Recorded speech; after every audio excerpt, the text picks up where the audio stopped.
I'm going to start recording now. Welcome to the stream. It's your boy Death Sandals. Just going to get all my shit ready. Display capture when you're ready. There we go. Beautiful. We have a lot of ads on cards tonight, so let's get started. We can just make sure I got all my shit. Yep, there we go. Volume's okay on this end. Yep. As good as it gets. So yeah, I managed to work my way through. I found a heap that I've been meaning to look at, a heap that surprised me. I'd sort of been picking a little bit more at what's good and what isn't. And yeah, I've got this weird ass fucking, I thought, oh, it's gone all over the shop, isn't it? No, I thought I'd do like 90s style VHS kind of thing for the webcam, but doesn't seem to have come out so well. Anyway, like it makes the hat stand out, that's all that matters. But yeah, so I just wanted to check out, I think we actually skipped through this one last time because there wasn't, I think it was just a big montage of all the games coming out for GameCube. But yeah, a few good ones snuck in. So I found the Gamesmaster episode with Mark Hamill and Thomas Orson as well. It was for Wing Commander 4. We get to watch that a bit later on. And we're going to finish tonight with another thing. Oh yeah, this was the German one, that's right. Yeah, we're going to finish tonight with some more Gamepro. I did manage to find a little bit more. Und beschränkt sich auf das Wesentliche. 4 Controller-Ports garantieren unkomplizierten Multiplayer-Spaß ohne teure Zusatzhardware. Erstmals hat sich Nintendo vom Modulformat getrennt und setzt auf lediglich 8 cm große Disks, welche eine Speicherkapazität von bis zu 1,5 GB bieten. Allen Unkenrufen zum German zu einem neuen Datenträger nicht teuer mit quälend langen Ladezeiten erkauft. Vor allem hauseigene Titel zeichnen sich durch kaum vorhandene Ladepausen aus. Apropos Datenträger, harterkämpfte Spielstände speichert man auf der Memory Card. Mit einem Volumen von 59 Speicherblöcken ist diese relativ gut bestückt. So belegt etwa Luigi's Mansion nur schlappe 3, Pikmin hingegen satte 19 Blöcke. Auch für die Zukunft ist der Gamecube durch diverse Schnittstellen bestens gewappnet. So stellt auch Online-Gaming aufgrund des bereits angekündigten Modems kein Problem dar. Mit seinen Abmessungen von 11x15x16 cm ist der schmucke Wunderwürfel äußerst he's got an open, clear way to get outside and have piss. He decided to do it on me. They say it's not out of spite, but what else could it fucking be? To like climb up on the couch, to sit on you, and then start urinating. That's not cool. That ain't cool at all. I wasn't happy with that in the slightest. This is day 1 of the circuit. What we got? So Wave Race. Ayumi, it's Robin. Didn't get into Wave Race. Like I played like the N64 one and really didn't get too much further into the series. I should, yeah, I think I have brought it up a few times. Like I didn't have one. Mate had one and bought it for his girlfriend, so we didn't really hat man die play Qual it der that Wahl often. aus einer von 8 rasanten Oh Wasserratten. yeah, it had Rennen good auf einem games. Just spiegelglatten Bergsee not wechseln as sich many mit as heißen I'd like. Verfolgungsjagden im aufgewühlten Polarmeer oder spannenden Duellen in den But yeah, verwinkelten that'll change. I Wasserstraßen got einer the Golf Großstadt. emulator now, so I can always get a recommendation on Im someone. Mittelpunkt steht der Someone did motivierende something out. Meisterschaftsmodus. Nur wer die auf dem Wasser verteilten Bohlen And yeah, we richtig missed umkurvt, kann last den night's Turbo stream. zünden und statt Konkurrenz It's a little bit davongleiten. CBF. I hadn't Werden zu viele spoken to Bojen Maiden verpasst, for a ist das while, Rennen so we hung frühzeitig out beendet. for Neben most of the den afternoon, aufdringlichen tried to Konkurrenten stellt das beat Wetter Tempered die Kieran, größte Herausforderung an which Fahrer I've und done solo, Material. but we had Heftige trouble Gewitter doing mit Regenschauern together. und meterhohe Wellenbrecher Had machen die like Rennen 3 zu goes echten at it before we Abenteuern. got the shits, and we're like, let's find Dank something else. einer tadellosen Co-op to Steuerung, play. einer genialen Wasserphysik So we und tried the gnadenlosen Steam Remote Computerrasern Play. bietet Wave Race Blue Storm So I've grandiose had the Unterhaltung. setup for a while. Wie schon beim Vorgänger Basically, ist auch bei I der can stream Neuauflage the picture and der audio Mehrspielermodus from the absolute computer Pflicht. to the big TV through the little Steam Link box. And you can now apparently do that as part of your friends thing for Steam. It's just like play a game, right click on it, go let my mate jump in and Nintendo use the other bricht mit controller. alten Traditionen And we und did schickt that bei with diesem Splunky. Launch-Titel ausnahmsweise nicht The Hausmaskottchen lag just Mario turned to ins shit Rennen. after a while, Stattdessen muss sein nicht unfortunately. minder publikumstaugliches So I still have to, like, Luigi you know, herhalten, coax ein people gespensterverseuchtes into playing Grundstück zu fucking, durchstöbern. play a bit more bloody Parsec, because that's much better on latency. And there seems to be a lot more options for, like, kind of like what OBS does, actually scaling down the resolution, so it looks shit but runs better. Which I don't mind. It doesn't have to look super great on my end for me to kind of enjoy it. But yeah, I've hardly been paying attention to this. Unterstützt wird So we der gotta Held catch the wider kids up Willen on von what einem I'm up to. durchgeknallten Professor, der ihm mit Still hilfreichen doing Tipps the zur Seite woodworking steht. thing for Die work. famose Geisterhatz wurde Tried to super make in some Szene like gesetzt horse und zeigt trestle eindrucksvoll, wozu der thingos for the Gamecube shed technisch in if I der Lage want to do ist. carpentry Der work at geniale home. Comic-Look lässt beinahe First one I vergessen, did was dass man es absolute lediglich garbage. mit schön texturierten Polygonen Barely zu tun does hat. the job, and I thought, oh, I'll make it a little bit higher for me because I'm fairly tall. I'm like, just something nice so I don't have to bend over to saw shit. That'll be great. Didn't fit into the car the first time. I had to take one of the sides off to actually fit it in there. I'm gonna have to do the same with the other ones. So that's gonna be fun. But now I've got a better idea of kind of where I went wrong. Like, you gotta have a lot of things squared up when you screw them together. And didn't really do that the first time. Oder hättet ihr Oh, auf Rogue Leader Anhieb was gedacht, EA? dass es sich bei dieser grafischen Pracht nicht um Videosequenzen, Glad I didn't spend sondern money um on die it. Spielgrafik handelt? Doch nicht nur optisch wird in dem LucasArts-Titel So yeah, erstklassiges still geboten. definitely Auch on im the Titel fucking Gameplay EA weiß der boycott, which means Actionkracher zu no begeistern. Star Wars games for Egal, me ob man seine Basis until that beschützen changes. oder einen imperialen Sternenzerstörer unschädlich machen muss.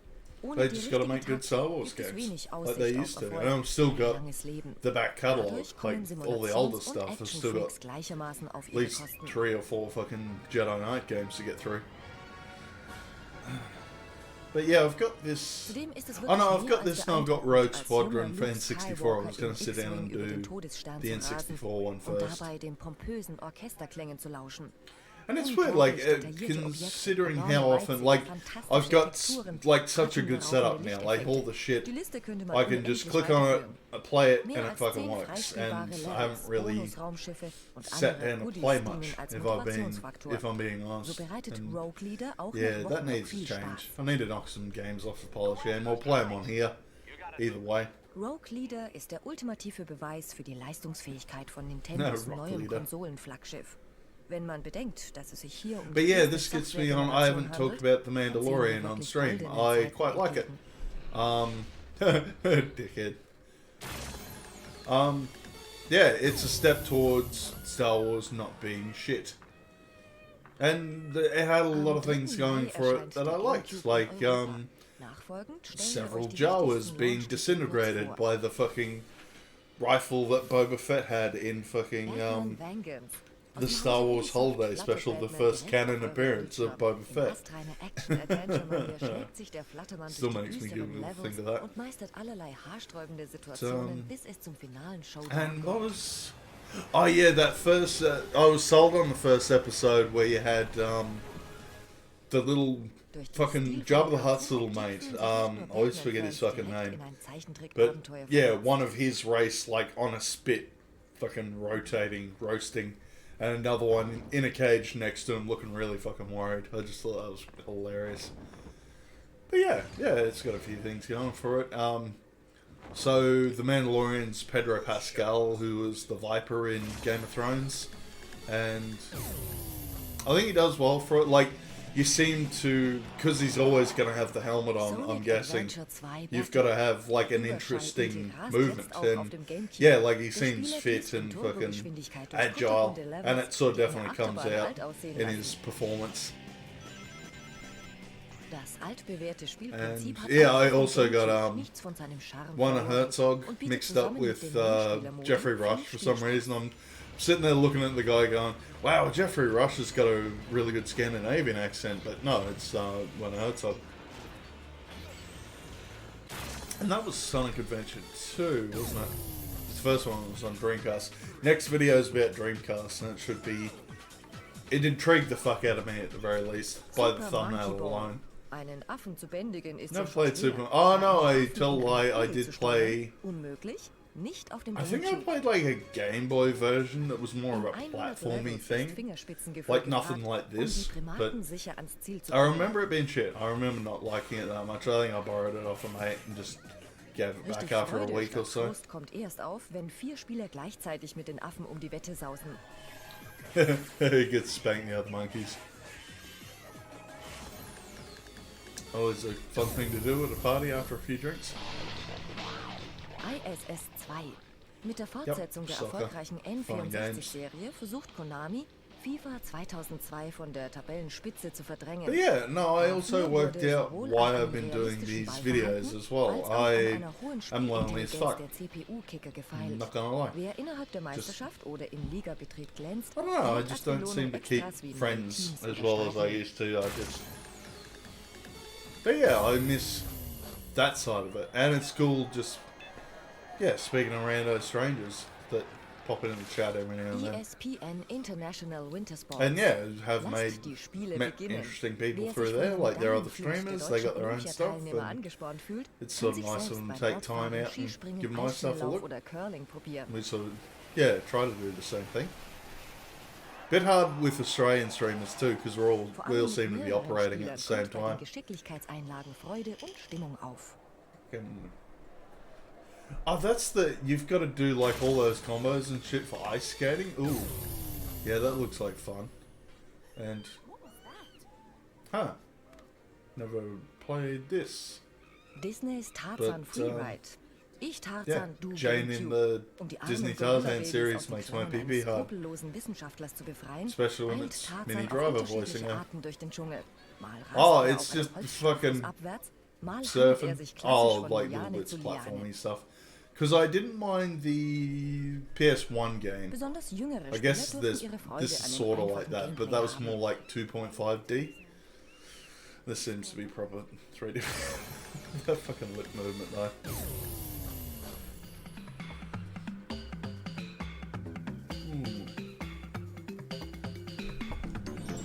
And it's weird too, like, Disney's Donald Duck I was looking for ads today, and despite all the copyright strikes, all the auto modding bullshit that that YouTube does, I was still able to find like an hour's worth of like old school Donald Duck cartoons. I was very happy with that.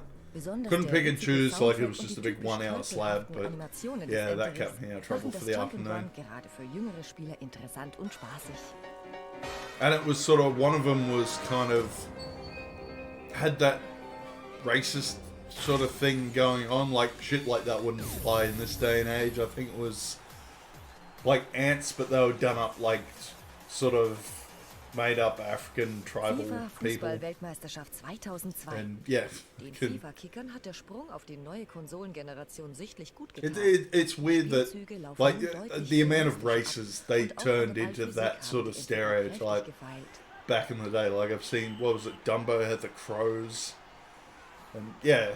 In Sachen Optionsvielfalt Never und saw him do that Präsentation with ist der Whitey, Titel I'll tell you top. that much. Es wird echte Stadionatmosphäre geboten. Actually, no, the seemed like the more superior high. I remember dogs.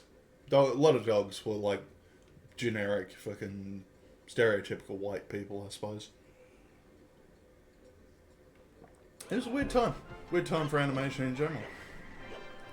And yeah, still have to sit down. I need friends. I need friends. Eines der beliebtesten Fucking, I don't Multiplayer-Games care für Nintendo 64 if you're in bekommt am Melbourne, 23. fucking Mai come einen over. würdigen Nachfolger spendiert. I'll dig out some Konnte im controllers. We'll Vorgänger play Super four-player Smash fucking Bros. Auf dem Smash. Nintendo 64 schon die Just- I Creme need de to la do Creme that unserer more often. Helden gegeneinander antreten, so habt ihr es nun Just von have some Anfang fun an mit with 14 fucking. Well, Superhelden. we could even do that with Schon die like Kämpferauswahl Parsec or ist something like that. altgediente Nintendo-Fans Rope in some people Verzückung into it geraten. and get a Von couple of Mario, Yoshi und Prinzessin Peach Get a über couple of Samus games Aran going. und That'd be Donkey fun. Kong bis hin zu Link und Prinzessin I'd do Zelda that. ist wirklich das gesamte Heldenspektrum vertreten. Im Mehrspielermodus ist das But yeah, alles it ganz seems einfach like und Kenner des now Vorgängers that haben sich schnell Smash Ultimate's eingespielt. come out, yeah, the amount of like shit that it's almost Tretet become ihr like a bis zu 3 technical Freunde fighter an und for versucht zu casuals. verhindern, vom Rand der Arena geschubst Because zu yeah, werden. everyone's sort of big Hierfür on schwächt ihr eure yeah, Gegner the durch combos, Schläge the und timing, and Spezialmanöver. Wie viel ihr sort of oder like eure what I am Kontrahenten with bereits like eingesteckt God haben, Hand and erkennt shit. ihr an einer Prozentzahl am unteren Ende des Bildschirms. Sobald diese über 100% steigt, wird es gefährlich. Denn nun reicht ein gezielter Treffer, um euch ins Aus zu katapultieren. Oh, fucking Mario Hammer. Solltet ihr mal alleine vor dem Gamecube sitzen, so locken immer noch eine Menge anderer Spielmodi. Herausragend ist neben dem But yeah, abwechslungsreichen like, Classic I've besonders der einfallsreiche genuinely gotten to that Adventure-Modus. point. I don't Hier fucking watch könnt ihr mit TV eurem anymore. There's just Lieblingscharakter durch that Levels much der shit to watch berühmtesten on Spiele bloody der Welt YouTube. laufen. Wer schon And immer mal it's sort of sehen opened wollte, up wie for sich me Link as well, in der because, Pokémon-Arena schlägt, oder ob like, sich I Fox want McCloud ideas auch for in woodworking Ganondorfs stuff Dungeon now and zurechtfindet, kann tutorials sich and hier shit. There's a austoben. million of those around the place. Hey, Finn the Dragon, how you doing? That's a lot of emoticons. NBA Wow. Chorzeit And 2002 bit ist of eine everything packende too from the looks of that. Basketball-Simulation mit dem gewissen Oh, and the Spaß. little tentacle thing. So Nice. verbrachte beispielsweise Yeah, how you doing, man? Profi Kobe Bryant für den Yeah, Titel we're volle on to. 2 We've got a Tage shit ton of im ads coming. Motion I'm Capture actually hell left Durch on this dieses one. Verfahren Couple of wurden minutes. die Bewegungen der Korblegende Yeah, mittels so I found a Sensoren heap of aufgezeichnet und promo 1:1 ins videos, Spiel übertragen. Geschmeidige Animationen couple of sind somit Japanese garantiert. ads. I wanted to Und show off außerdem more, sieht die schmucke 3D-Grafik more of those mit Tommy Lee jedem Jones Boss Coffee ones, because Boss Coffee is now available in Australia. I got a can from the servo the other day. Auf dem Court begeistert That was besonders die surprising. intuitive Steuerung, dank der man So schon yeah, nach a bit of kurzer that, a few more Eingewöhnungszeit ads, schöne like Spielzüge mixed aufs ones Parkett too, zaubert. so board games, kids toys, that sort of thing. We got some more NBA Gamesmaster Chorzeit and we got some more 2002 Gamepro. ist auch aufgrund So des we're tollen gonna be Arcade- und settling here for a little while. lohnenswerte Anschaffung. Need to Und das refill my nicht nur coffee für already, but that's Basketballfans. yeah, that's on me.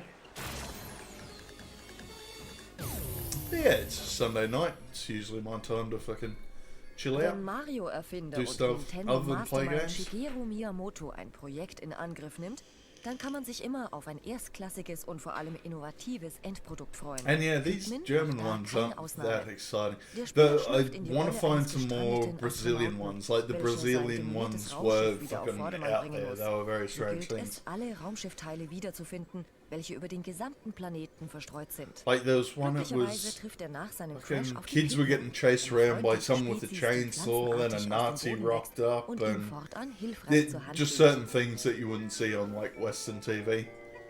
Ah, this is my thing. Tatsächlich Hey, Scharen Shogun der Esper, how you kleinen Werke doing? unterstützen unseren Weltraumtouristen während seines Yeah, I Abenteuers, like das ihm vor watching retro zahlreiche ads because Herausforderungen stellt. they're Da gilt es, interesting Flüsse and zu there's a überqueren, lot of riesige there's a Hindernisse shit aus dem ton Weg of zu them räumen for und a viele start. gefräßige Monster unschädlich zu machen. There's a fair few. Like we've been doing this 15 weeks now.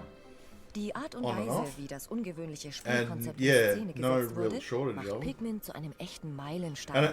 Die knuddeligen Pikmin wachsen And garantiert sort of, yeah, jedem being sofort an ans old Herz. fart, a lot of this stuff I remember either from my childhood or just, yeah, like, just sort of brings up memories of sort of the old days.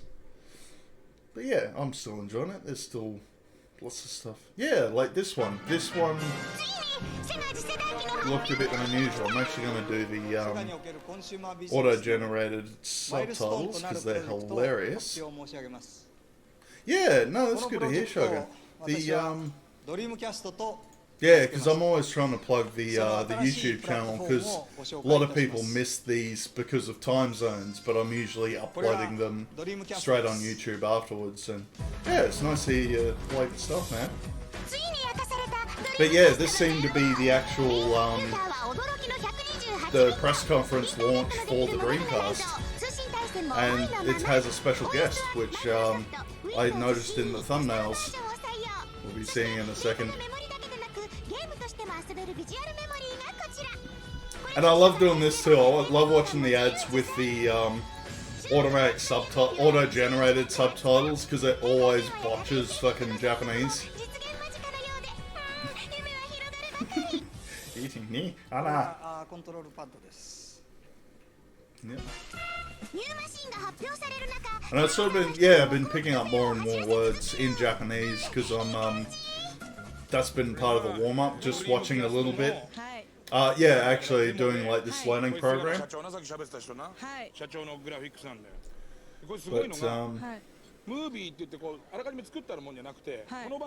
yeah, I love that they'll plug in the graphics for this, because, actually no, the graphics were pretty good for the, you know, late 90s, early 2000s. A little bit of a step ahead from PS1 and shit.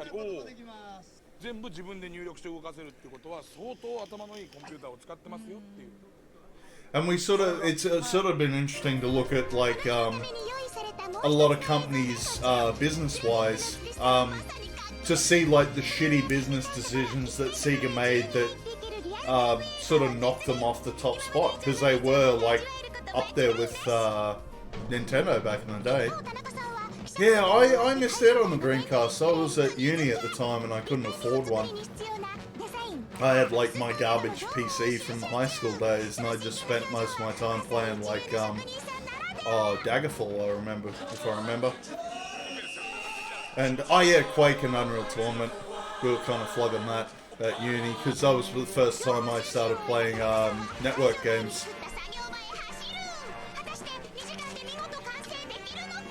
But yeah, sort of half the fun's trying to work out what the fuck is going on in most of these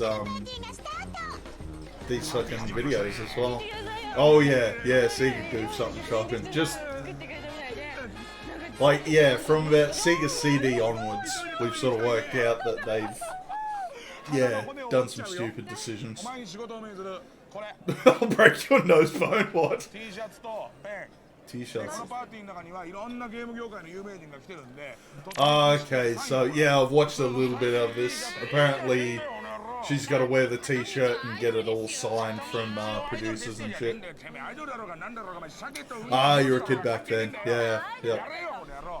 Yeah, and that's exactly what happened. Like, people didn't go apeshit for it, like N64 and PlayStation and stuff, and it just sort of died after a little. And that was the tricky thing too, like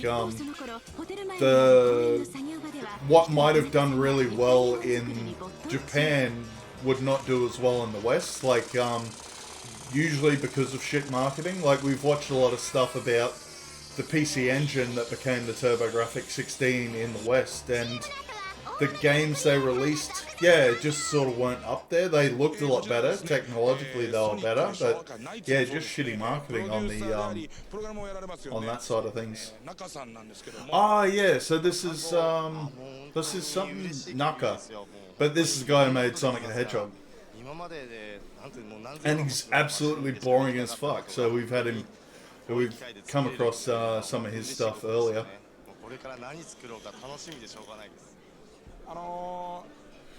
And yeah, a massive press conference, and he's there in a fucking polo shirt.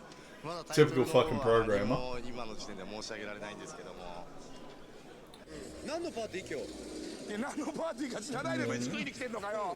Yeah, this guy's got the right idea. Look at that shit. Look at those suspenders. Oh no, it's part of the jacket. Okay. Yeah, it's the guy who made something Naka. I forgot his full name.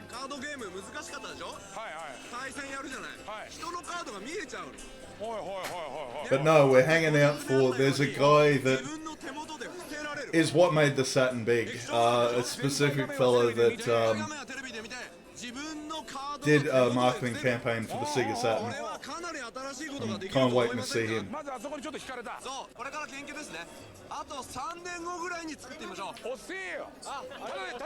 Yeah, he wishes he made Sonic, that's true, man.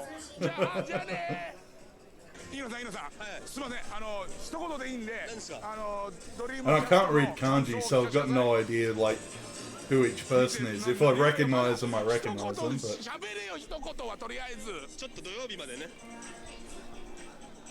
but yeah, this basically would have just been all, like, programmers and executives for Sega. Because they always have a big lineup for any console release, don't they? Yeah, it does party hard.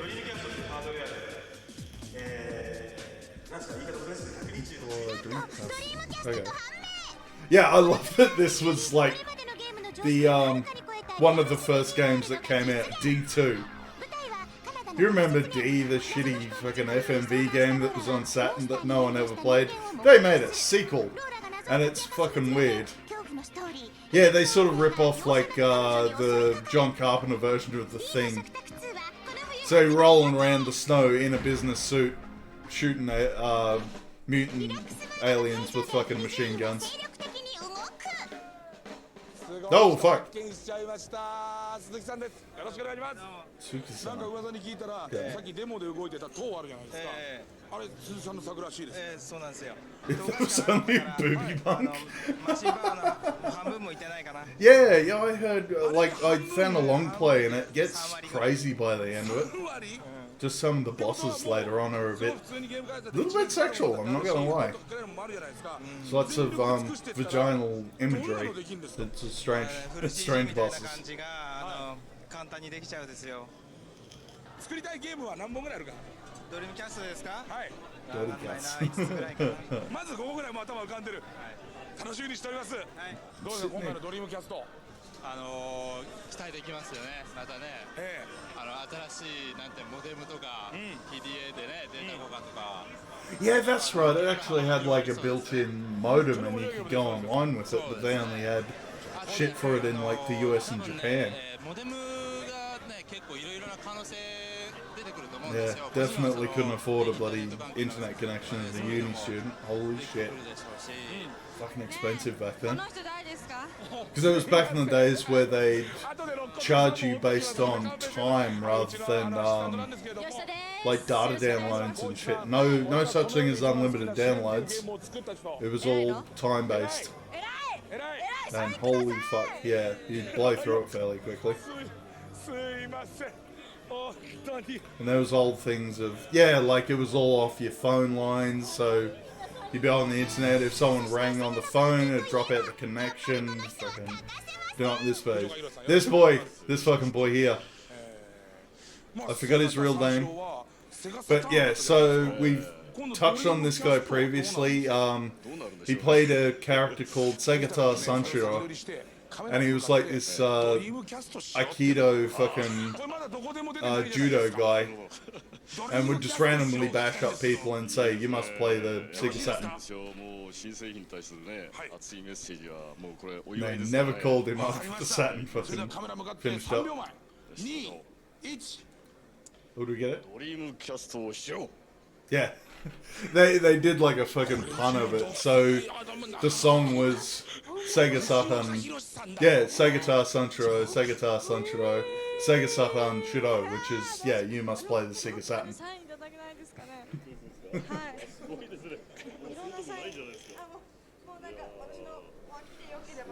And he's like, yeah, I get to touch a woman. Yeah, baby. Yeah, I forgot his real name. I gotta fucking look him up again. Yeah, that's exactly why they cast him. Like, he's just... Because they did, like, crazy shit in the ads, too. Like, my favourite one's the bomb. I need to do that as a gif. Like, they did Bomberman, and he judo throws one guy, and the guy has a big smile on his face and explodes. Just fucking... And I don't know what's going on with this. Someone's just like... China's already making knockoff Dreamcasts in their garden. Just fucking... building their own. I'm probably going to get content ID'd on the Batman theme that they were just playing.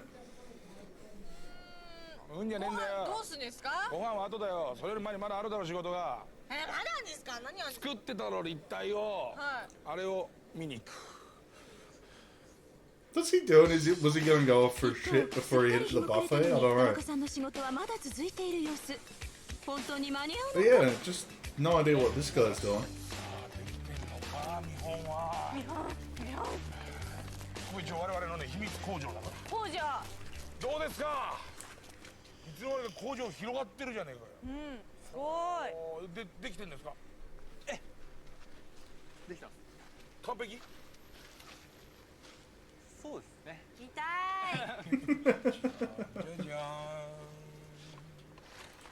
Yeah, gotta make your own. That's right.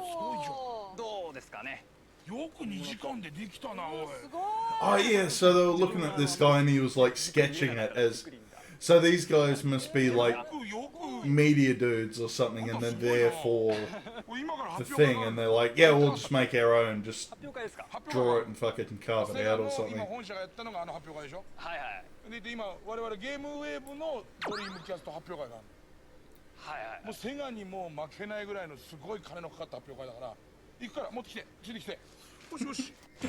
He's ready to fucking spend money on Sega. Yeah. Whoa, that's a fucking matey dono. Sorry, we're gonna pause. Gotta listen to the fucking auto mod. Yeah. And then I was like, that's what she said. But he was all hey wait is there someone else on THIS call? What the hell, dude? Hang up the phone. This is private. Oh, fuck. Oh, thanks, Mandy. Love those Mandy darlings. Yeah, so we just watched one about the launch of the Dreamcast, and we saw Sega Sanshiro again. And now we don't know what the fuck's going on. They're just out on the piss after the fucking thing.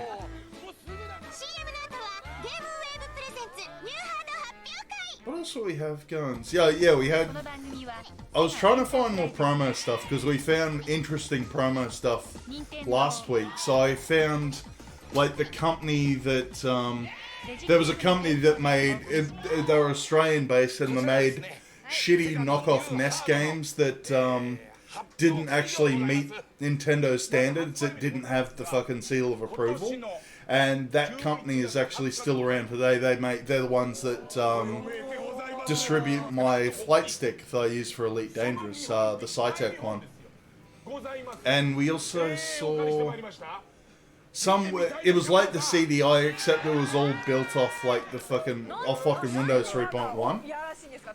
And it came out like a couple of years before the CDI and somehow did worse. I think it was done by like Radio Shack or Tandy or something like this. Oh yeah. So this guy's like sketched it out and tried to carve his own one. Oh, he's actually done a half decent job. The controller's about that size. Oh, there you go.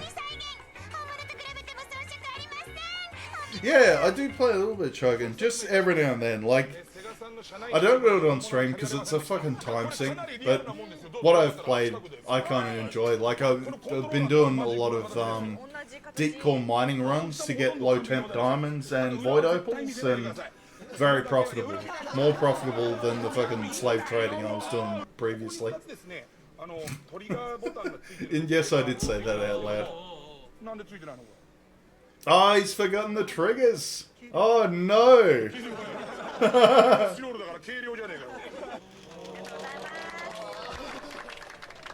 But yeah, he's done a pretty fucking good job on it otherwise, considering like just from sketches and memory and just looking at it on the day sort of thing. Well, that's a bit different. Yeah, gotta. Yeah, we saw what's his face, Nakasan, the guy who made Sonic. Yeah, just definitely something different. Alright, you shut up. Your voice is annoying. Whoa, fuck, that's very loud. Many suns ago, Okay. little Italian guy.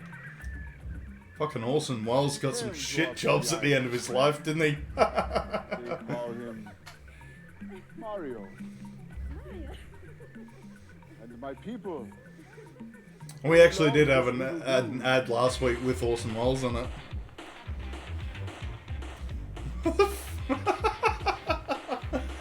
Oh, that's fucking terrible. He brings with him many games.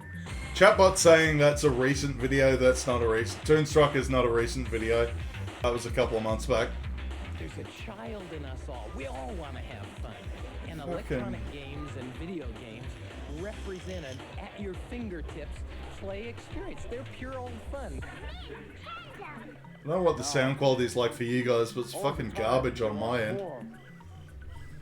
More. Want to go back to your place and play a little Nintendo? Oh, they're showing... What the fuck was that? Wasn't that Major Dad or something like that? Vaguely remember that. Wow, a Game Boy! Oh, one of the Golden Girls, okay. So they just got all the media that had Nintendo shit out. Okay. Maybe I fax a memo to Mario. Send more games. Oh, you wanted the bike ride. Oh, no, fucking... Sundays are the break. We don't do the bike ride on the warm-up. You've missed out on at least 2 already, matey. You've been too busy napping after work. The time has come. But yeah, trust me, mate. I'll flop my man tits out for you and jiggle them on the bike whenever you want, baby.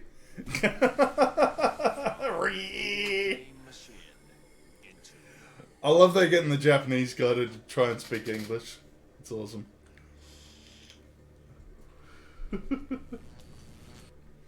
I've been good on the Japanese at least. I've been doing a fair bit of Japanese. 1996.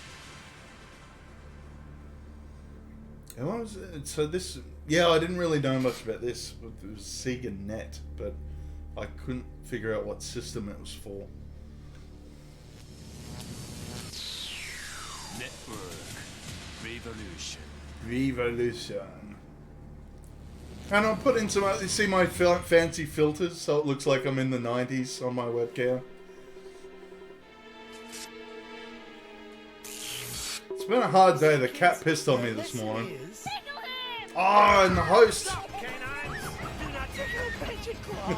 Thank you for the host, Shogun Epson. Much appreciated.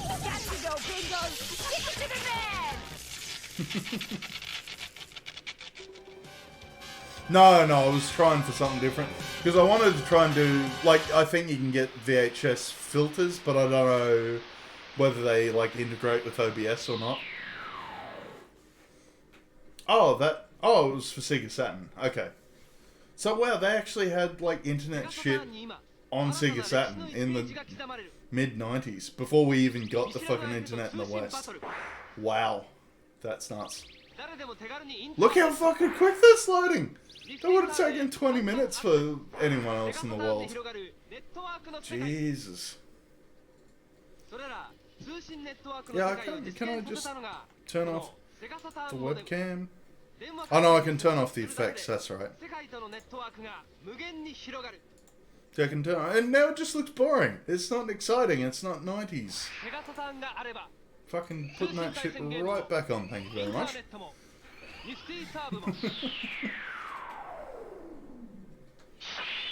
Yeah, and it covers up this a bit more so you can focus on the hat. Fucking, you know what I'm like, man. I'm too fucking ugly for Twitch. Face for radio, that's what I got.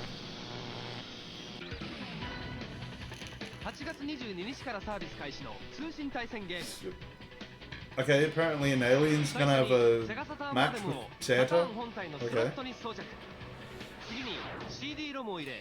Oh, okay, so it goes in a slot in the back. Righto. Okay.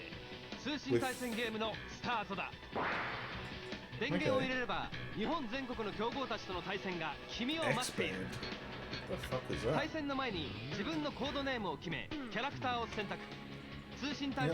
Yep, make a character. Look at the variety of characters you got there.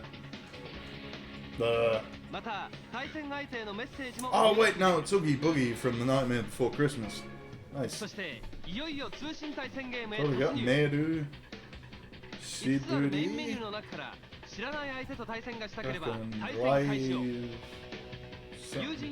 Raibaru, Seto?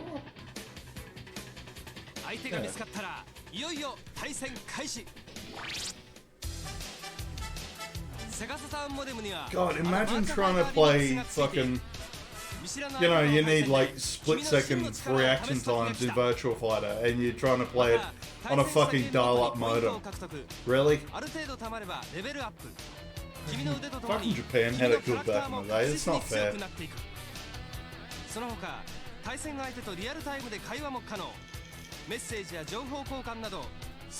Oh yeah, I keep forgetting to put the fucking auto-generated subtitles on. Because these are usually fucking gold. And yeah, can't beat Daytona and Sega Rally for Sega games.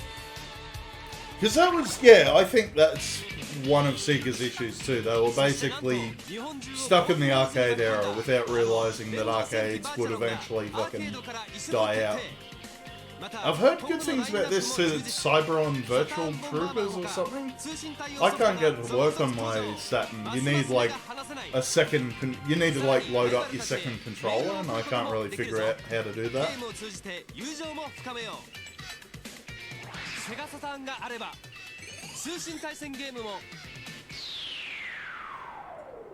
Oh yeah, only 14,000 yen. Sure.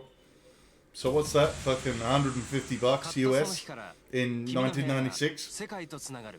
It's a bit pricey.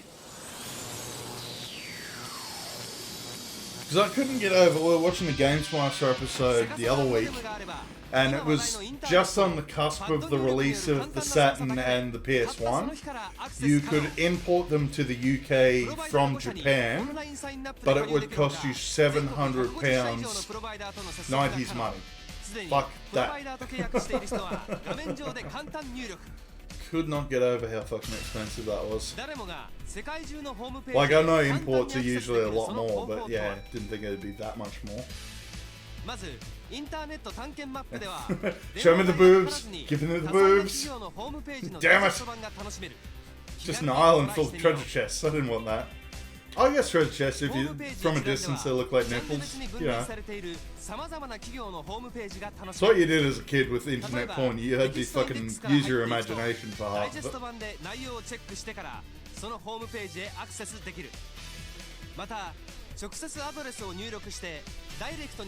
So yeah, had a full-blown browser on your fucking Saturn. That's pretty cool.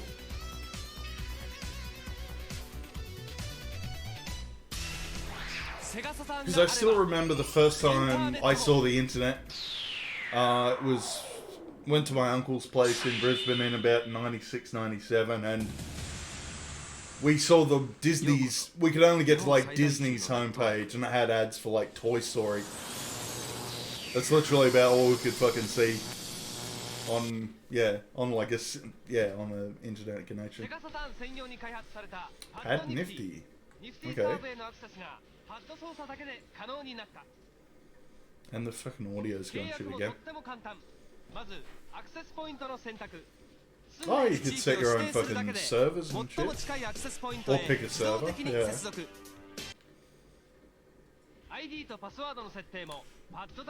Yeah, fucking... Right, let's skip on a bit. And now, displays with Jake. Hi, holy fuck! I put together a little film to show you some of our displays. Follow me. That mower is ginger as fuck. Power Previews display. Wow. Works a lot like a jukebox. You walk up, you push a button, and it plays the game that you've selected. Sometimes you need to adjust the volume on this. To do that, you take your key number 2007. Oh fuck. Go underneath the keypad and open up the keypad and then drop down the front door. You'll find two different buttons here. One of them adjusts the attract mode volume, while the other one will adjust the volume of the game that you just selected. Oh, yeah. I gotta admit, yeah, like it took a lot of time to get running, but... Now, we've got a lot more to look at, so let's go take a look at those. Seeing it in its infancy was definitely interesting, and... There you are! Yeah, gaming-wise, like being able to play multiplayer games on a network at uni... Yeah, it kind of blew me away. It was definitely a step up for gaming for me, that's for sure. A really cool Mario Paint keyring, and open it up by unlocking the lock on Oh the yeah, side. these were the guys that shield like... sell these in your fucking shop. Have all this display shit, and we'll give you the keyring for free when you're done. Take your new game pack cartridge, put it into the slot, push down firmly. Be sure to turn your power back on, and then close and lock your cover. Now, sometimes you'll want to change the volume on this as well. To do that, we have to run around to the side here. The fucking feathered with the shaved sides. I forgot that was a thing back in the day too. Wow. Open up that lock, open the side panel, and if you look right down here, you'll see a little blue block with little teeny tiny switches on it. Right above that is a little thing that looks like a screw head. Take the screwdriver you got in your kit and turn that little screw head one way or the other to adjust the volume. I like the volume up really high. Wow. Hey, does this look Hey TP, how you doing? Just like the other unit we just yeah, I didn't like the American SNES either. So I'm guessing you would have gotten the European version as well, which was like based off the actual Super Famicom. Come over here. I like that, yeah, because you had like the coloured buttons. It just looked simpler. And look for the little screw head driver adjustment right above that. crappy Should put in American your SNES. screwdriver, and you know me, I like it up real loud. Try again. Let's talk about some Game Boy displays. First, we've got the Game Boy Counter interactive display. Here, you've got your cool Game Boy with amplified stereo sound. Yeah, and I remember Now, these this display, you displays want in to the change shop out the game back in the pack day. and or adjust the volume. To do that, let's go to the So back of the uncomfortable display. trying to play a new Game Boy game on In that the back, fucking... take your having key it mark locked into the fucking case. MM101, unlock the back Real door, loud, just like my all the way up. mustache. and inside you'll see the top end of your Game Boy here. To change the cartridge, be sure to turn the Oh, volume of the remind me Game to Boy post off, in the Discord, TP. push I up on the found... game I know cartridge, you're an Amiga lift it fan. out, I found and the then take your, the the game cartridge sexiest you want to replace, Amiga put it in screenshot with you the will label ever see. facing down, I'll put it in the Discord press for you firmly later. into the Game Boy. Don't forget to turn the power back on. And you're And ready I to also play have the to give you a game. rusty ibis. Now, adjusting the volume. Let's move to the left-hand side over here. You'll see a funny little electronic board with a bunch of little things like... Oh yeah, legs while and you're here little too, bunch I'm of halfway legs and through the stuff. book. Right Really up enjoying here, the book so you've got far. a little shaft sticking out with a rubber grommet on it. That's your volume control. Take that. and Yeah, turn it very up good. to make it louder, or down. Yeah, to no, make it quiet. I'm actually quite liking it so And far. don't forget, I'll give you the full always rundown when close I finish it, but yeah, and I'm lock liking your it so far. displays. Next, we'll talk about this unit here. Another great Game Boy interactive with a Game Boy mounted right in here. Superb stereo amplified sound.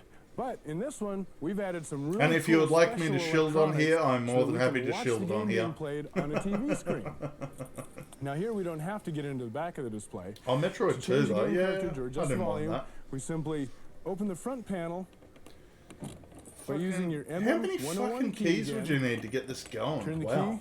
key, the front panel flips down. Inside, at the top of your Game Boy, just like we did a minute ago, you can turn the power off and pull your game cartridge out to change it. To put a new one in, don't forget, label has to be down. Insert that into the back of the Game Boy. Yeah, turn your people power would be back getting on, this wrong. and you're ready I to can play. imagine. Adjusting the volume is just as easy. You'd need to get Over like here your on the right-hand 5-year-old son side, to you'll see a fucking little sort black this out handle for you. sticking off of the electronic board. Simply turn that up or down to adjust your volume. Oh yeah, that lovely Again, 8-bit don't Game forget Boy to sound. close and lock Crank the that cover. shit. Almost done. Only 3 more to go. Let's start out with some of our bigger displays. Here we've got a Super NES Interactive, and you've seen the Super NES before. This one, you've changed the game pack out in before, so we'll skip Yep, all just that. jamming But it. on this one, the volume is a little bit tricky to find, so I want to show you where that's at. Yeah. Take your key marked MM101 Oh, you would have had to Unlock actually and open the remember cover. what each key was and looking for, what it way was up marked here as. on the Wow. left-hand side, there's a little tiny knob to adjust your volume. Man, fucking retail Use that kids to had it hard. adjust your volume up. I don't own and big back retail down again. kids.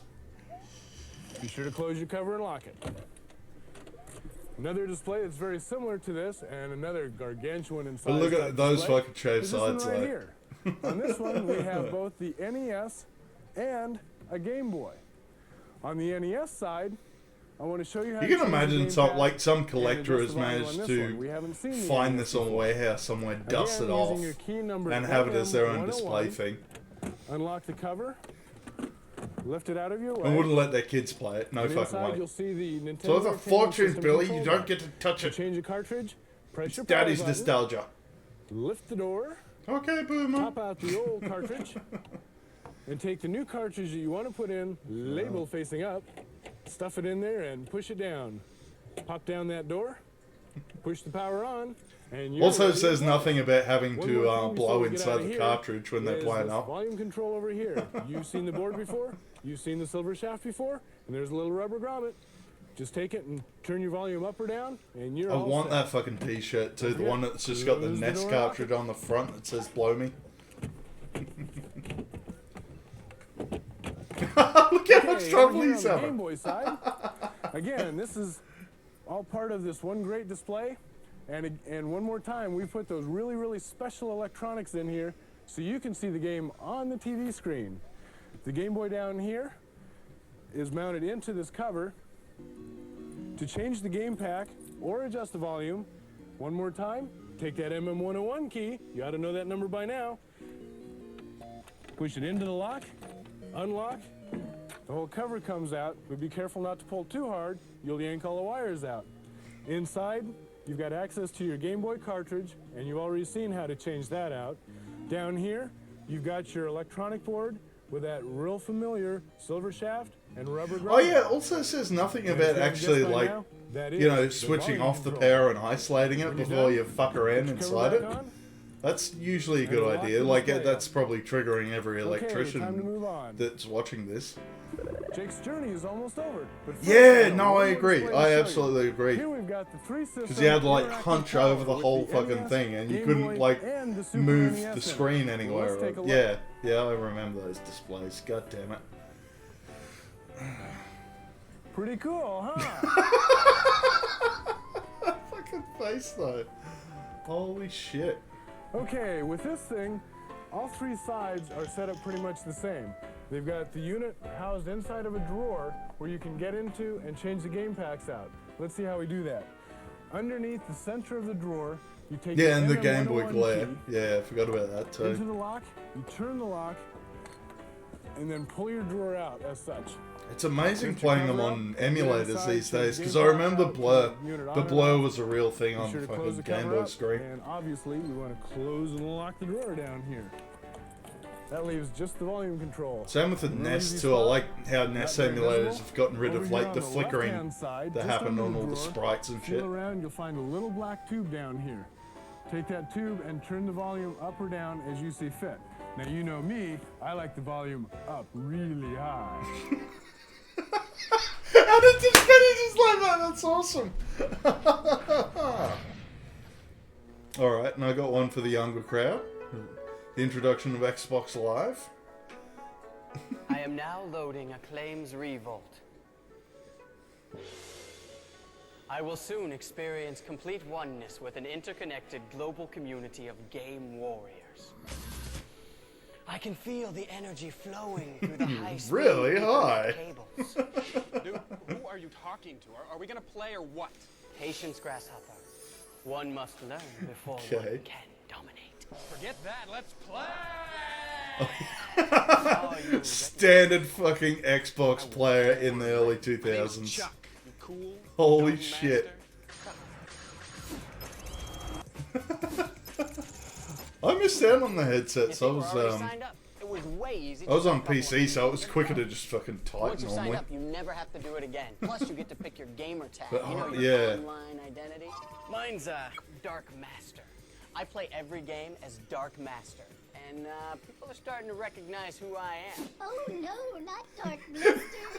Yep, I'm getting kind of a reputation for my superior skill. Anyway, Yep, this is the new metal. Look at those frosted tips. Will hook you up with any available gamer. Oh, that dog poster looks awesome. I wouldn't mind that Optimize dog to find poster. the right game at your level or style, or you can host a match where you set all the criteria. For your first race, let's just jump in and do a quick match. Hit it, Grasshopper. My name is Chuck. Okay, Chuck. Pick a car. This is so easy. Well, what's up with this? Oh, well, this is the lobby. See how there are all these people hanging out? We have Thrasher, Roadhog. Yeah, fucking ready up, Chuck. Cool. What's so cool, Dorkmaster? Dude, they can hear me, and I can hear them. That's the coolest thing about Xbox Live, the voice. Grasshopper's got his Xbox communicator, and so does Roadhog and Oil. They called it the and anyone else who's communicator. playing can use one too. Wow. Oh, did you hear that guy, Oil Slick? He sounds like a good racer. That's another thing that rocks about voice. Voice masking. There's this thing called voice masking. You can change your voice to fit any game or mood. What do you think about that? I've got to get this in my house. How do you do it? All about broadband. I was man. actually You looking gotta have for a one of those for high-speed internet OBS, but I don't know how well it would. Or cable? Exactly. Oh, You're learning much, DSL. So Wow. these people, they can hear me in real time. We can hear you, fool. Yeah, how about shutting up and starting the race? Alright, let's go. Okay, so this would have come out, what, early 2000s? I think I was still on dial-up at that stage. DSL was a fucking pipe dream. I think we had... Yeah, if you shelled out for it, you could get ADSL. No, that mutes everybody. I got a better idea. Let's mute that oil spew instead. Hey, Dirk, can you tell your audience what I'm going to do? What Oil Slick doesn't know is that we're using the handy player mute button, available only on Xbox Live, to shut him up. You guys are so pathetic. You chaff my Mommy, this old slick person keeps calling me a fag. Everyone's standings in the race. They're mean. I'm Hey, going to Roadhog's mute cool. them. We're the opponent. Let's add him to our friends list. How do I do it? Oh, the friends list is a really cool way to keep track of the people we'd like to play against. When we add Roadhog to my list, he'll show up on my list every time. I'm fucking glad I missed out on that. Just all the little 12-year-olds calling me names. And send a friend God, request. what would I have been? Now, Roadhog I would have been on PC. I was probably still playing like Quake and Unreal Tournament, but like at LAN parties and shit. So if someone was giving me shit, I could just, you know, get up and find them. So I don't wind up with losers like that oil slick freak. Oh yeah, right, so yeah. I can choose to find a match Definitely or Incel create a match. I'm setting up the game type, which track I want to race, how many laps, and my experience level. Well, I don't know actually. I'm gonna invite my friends. Oh hey, there's Roadhog. Because it seems like these fucking Chad type guys like play like they're kind of like the Call of Duty, the people who only play Call of Duty and shit on consoles these days. Looks like he's like they're not super hardcore into the game, but I don't know. I don't know what every Xbox player was like. Terrible, like. Hey, Popo Tin Heart, 1889. Thank you for the follow. Nice. Yeah. We'll definitely keep you posted with the notifications, but this is every week we'll just grab crappy little ads like this, go through them, watch them, all fun. Hang on, I gotta shield the YouTube as well. YouTube. That's a YouTube channel. If you miss out, all the ad streams go back up on there afterwards, and about 2-3 years worth of content there. Keep you out of trouble. Hang on, is that guy wearing shorts or pants? Or is he just wearing boxers? Hey, the fuck? guys, where you going? Come on, you saw that, right? Yeah, we're over here, Incel. We got other Incels to film. But that's, and guess what? This marketing campaign, it fucking worked. Like, I know Xbox is starting to fall a little bit now, but that whole concept is, yeah, it's part and parcel of our fucking gaming life nowadays. And we had this, I had this as a kid. Bedbugs. Bedbugs from MB, it'll drive your buggy. My parents hated it. Yeah, my parents hated every board game we had where all the little parts would like fall under, get stuck in the vacuum cleaner and shit. Wow, that's sorry about that. What the hell is this? U-boat.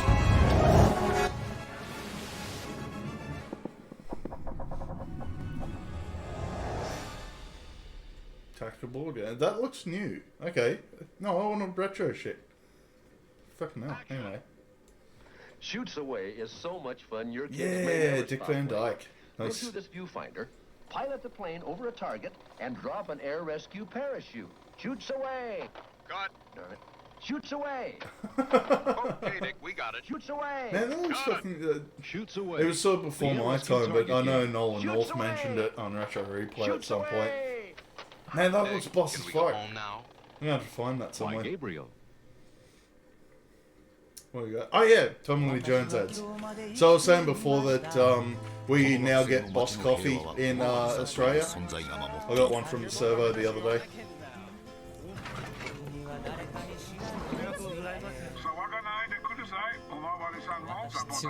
DJ ポリス違反ですよこんなことよりもっと悪いことしてるやついっぱいいるだろあっちだ殺されたおまわ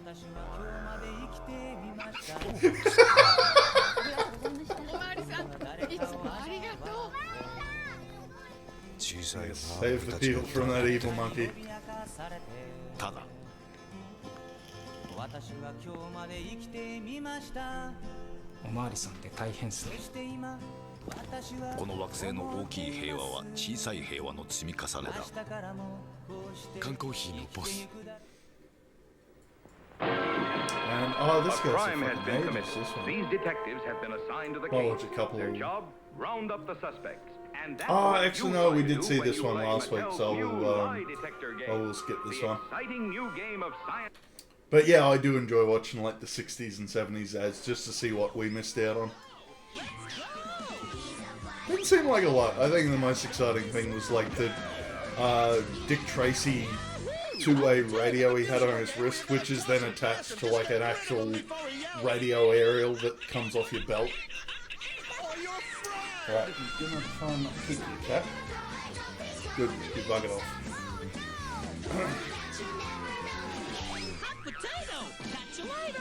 Yep, never heard of that one. Doctor, my belly aches. You got butterflies in your stomach.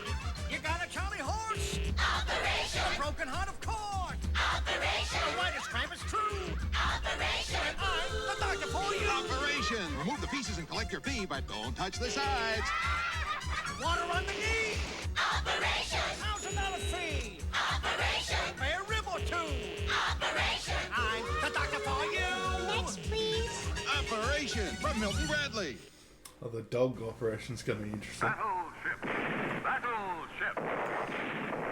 Battleship. Milton Bradley's great game of strategy. It's loaded with action and suspense.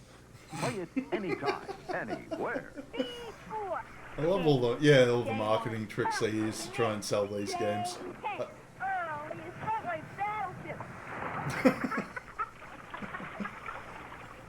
Battleship. A game of strategy from Milton Bradley. What else we got? Quackshot. Here's a game that'll really quack you up. Quackshot. Get past the farmer. And Oh, help the fuck cats yeah. get their own Oh, it's back. good, like good fun. Quack. Take that. And that. Last one standing is the winner. Want to do it all again? Yeah, I need more like Quackshot. actual like kids games in my board game repertoire. All I've got's like the fancy stuff like Settlers of Tan and shit. 子供たちと呼ばれる存在には And I need that as a sound file ってい too. かなくてはならない Tommy Lee Jones turn, good morning. ただ教師としてあるまじきそういうこの惑星の教育は加減が難しいでも君はいい教師になる缶コーヒーのボスレインボーマウンテン Nice. Rainbow Mountain. Wie is dapper genoeg voor een spelletje spookslot? Hoe volgt het Oh, okay. I've got no idea what the game entails because it's all in German. Sure.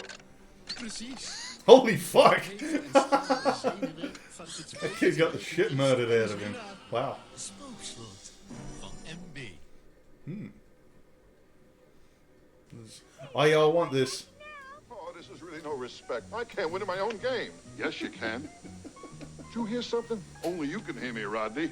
Then help me out. Every move I make, they stop me. I think I'm winning, I end up a loser. Play the 7. 7? Hey, let's get out of here. This guy's nuts. He's talking to the box. Oh, you know Spook Slot. Okay, cool. And I'll play with you.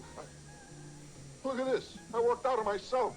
Rodney Dangerfield's No Respect, the zany new numbers game from Milton Bradley. Yep, still love fucking old school Rodney Dangerfield. Some of his jokes were awesome. Aggro! Shilling fucking Hungry Jacks. Which is Burger King everywhere else in the world.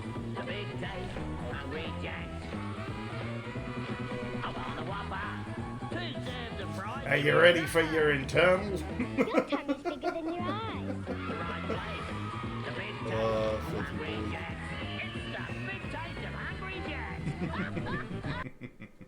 Nice.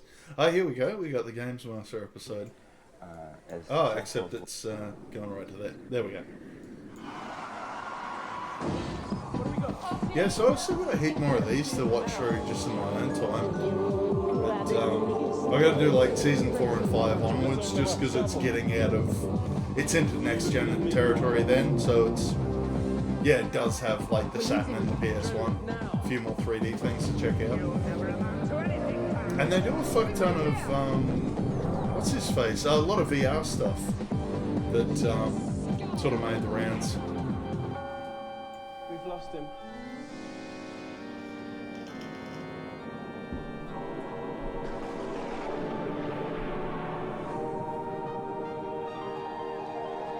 And more back under foot again, that's right. Welcome to Gamesmaster, the kind of show you would meet in the street, shake warmly by the hand, go off, have an intimate dinner with, then followed by a passionate 2-month affair, split up, but still remain the best of friends with.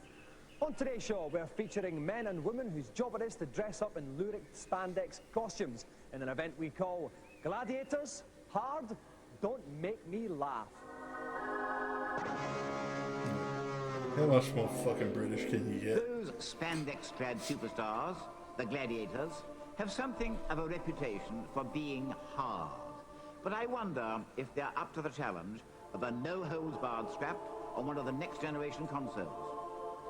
For today's event, I decided to put them to the test by pitting 2 of them against 2 civilian games players to see which team emerges victorious over 2 separate challenges. The first challenge will be between the girls of each team as they slug it out on the 3D Saturn game, Victory Boxing. Never heard of it. Contestants have 1 round to prove which female Oh, it's fighter virtual can fighter make a with punch. boxing. Okay. As in real boxing, the winner will be determined either by points or Fucking hell. knockout. As in real boxing, the girls are much stronger than the boys. Gladiators qualified to take part in this event. Unfortunately, only 2 of them are But physically yeah, I want to watch this one because there's a little special at the end of it for Wing Commander 4, and they actually interview Mark Hamill and Thomas Wilson. Just wonder if I can check that one out. I think I also want to check out the reviews because I'm always on the lookout for other games and stuff like that, and there's a few, because they always seem to talk about like unreleased ones or prototype ones that may or may not have been released, and yeah, I'm always sort of keeping an eye out for those ones. I have about 3,000 calories a day, fairly healthy food. And you have to work out obviously quite a lot. Give me some measurements then. Oh yeah, it got crazier. Like some of the earlier seasons, like one was just basically set inside a prison. The arms are about 18 inches. And they had like, you know, dwarf people dressing up in like Jawa robes and prodding people. Yeah, one was set up like hell, basically. Yeah, they got a bit crazy with some of the sets here.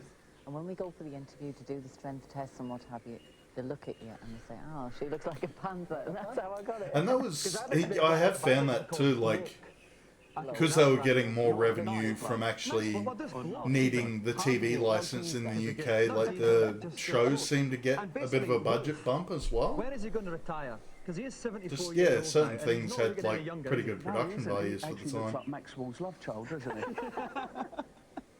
For our viewers who might not be familiar with Maxwell, basically he was old and very physically unattractive and actually very unfunny. One of the great myths of all time that Maxwell was funny. And now you know why they picked Wolf's name. Yes.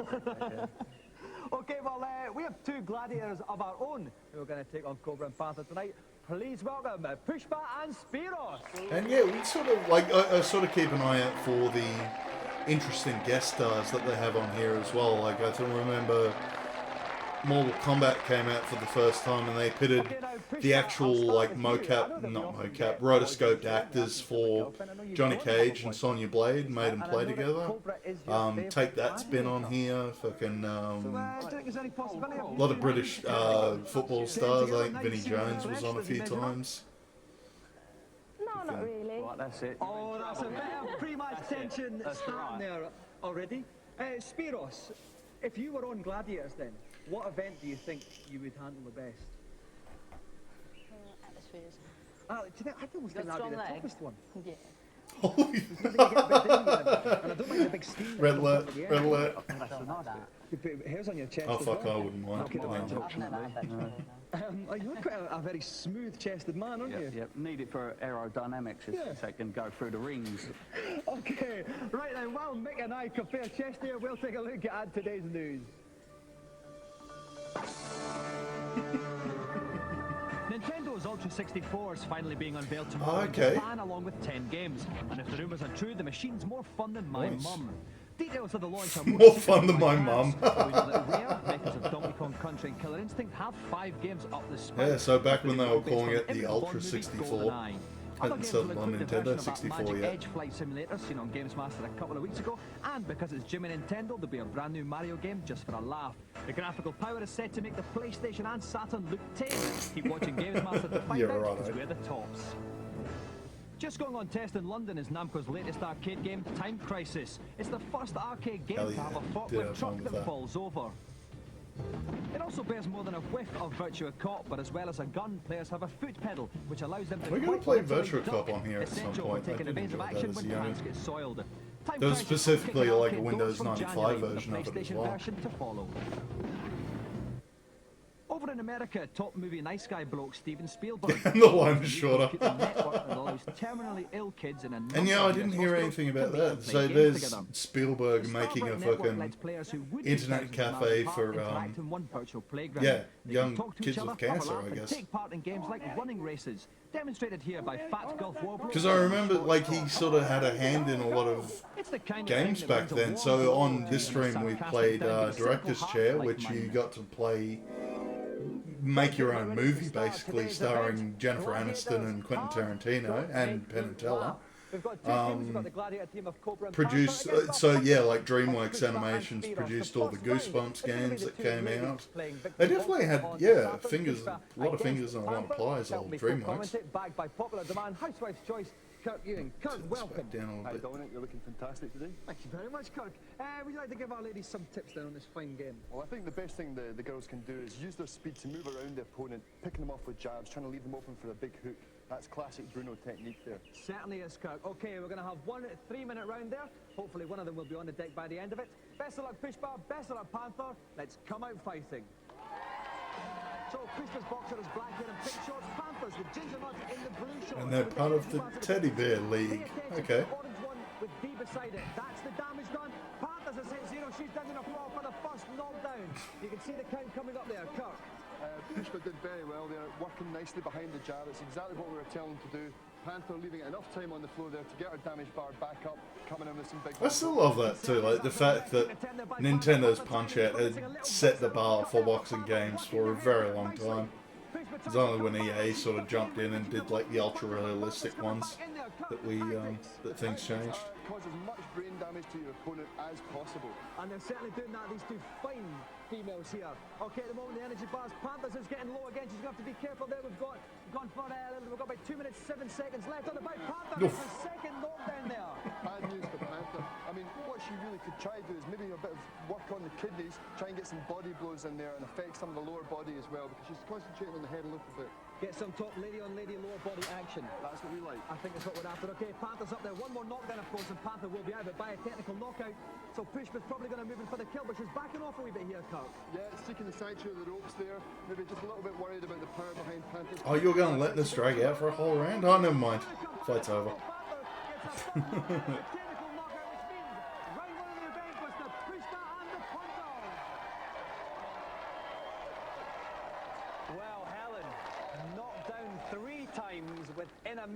Within a minute and a half. Not a particularly fine gladiatorial performance. Not really, but I think she was cheating. I think she was very, very lucky, and I'd love to see her play Powerball, and I'll take her on with real boxing gloves. Yeah, it's sort of weird seeing like the fashions change so quickly from like stuff in like the early 90s compared to the mid 90s. We started wearing more black metal t-shirts, and I guess Pushbar, you've been accused of cheating there.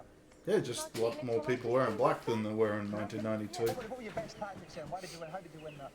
I just kept my punches green. It was all like, well, of course, we've got one more leg of the event to come. We have got Cobra against Spiros. Mick, how did you see that one going? Very well. I used to be a boxer. I had 20 fights and 20 knockouts. Then I won one. You're wrestling, though, this next one. Yeah, but I'm used to the contact sport. Okay. Well, before this gets all completely out of hand. And that's what I like about the show as well. Like, yeah, there's actual fucking British banter. Which, yeah, First up, it's Dave enjoyable. and Rick jump inside a little spaceship and fly around making boots shooting noises with viewpoints on the PlayStation, a conversion of the Neo Geo classic. Well, now it's arrived. Oh, it was a Neo Geo game. Okay. It's been tweaked up. The graphics are even better. The sound effects are superb. It's only 96. Why are you going blonde, Dave? Fucking hell. Geo game. But the Neo Geo game had no depth in the first place. Viewpoint is a stunning game, and I guess we're both just going to have to agree that we have a different point of view.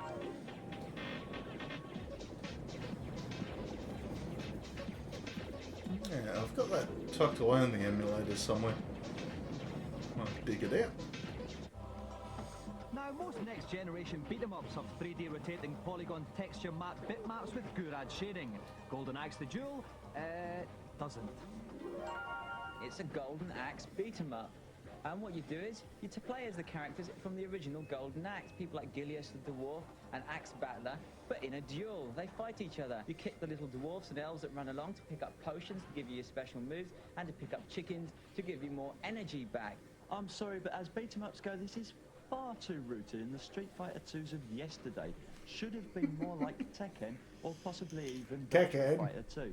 It doesn't have the appeal that they have, the 3D aspect. It's still 2D, but the beat-em-up elements are just extraordinarily average. Yes, I'm afraid I enjoyed this game, but I do have to agree with Rick. Compared to some of the more state-of-the-art beat-em-ups, this one is slightly dated, but it is very stunning. It is very professional. Yeah, I gotta admit that too. Like, there wasn't really that many other 2D fighters other than, like, Capcom franchises that did very well. So this time of year, and yeah, in sort of this era. And yeah, people were more about the graphics and sort of getting into, 3D stuff.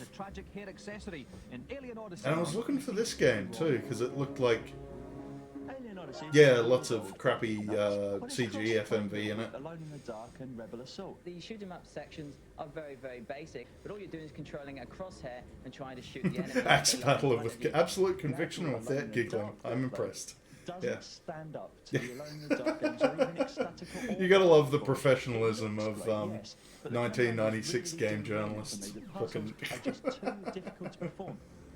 They haven't changed a lot.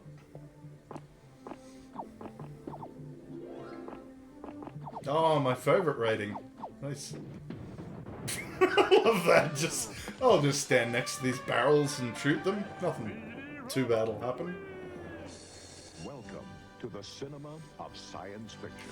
I was trying to find... Yeah, so that's what I was saying before. I was trying to find this game, this program specifically. Apparently it just had a fuck ton of old school sci-fi film clips that you could edit together on your own time. I was not able to find it. Movie Machine is a CD-ROM for all those ladies and gentlefolks not content with uncreative jobs who reckon they're filmmakers. The package features classic B-movie clips which you can edit together into your very own self-indulgent special effects spectacular. It features dodgy-looking robots, dodgy-looking explosions, and the aliens, who are less frightening than my grand collecting for a fluffy puppy's holiday. As usual, the viewing screen is pretty small, but you do get a sense of achievement if you're funny that way. Yeah, I can't really tell what system it would have been on either, but fucking sign me up. Well, I can pretty much do it myself anyway. Just go find sci-fi footage and cut it together myself, but you know what I'm like, I'm fucking lazy.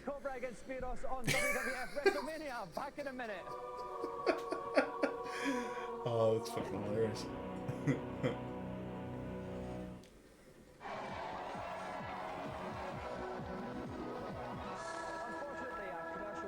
Game of Twisters got a little bit out of hand.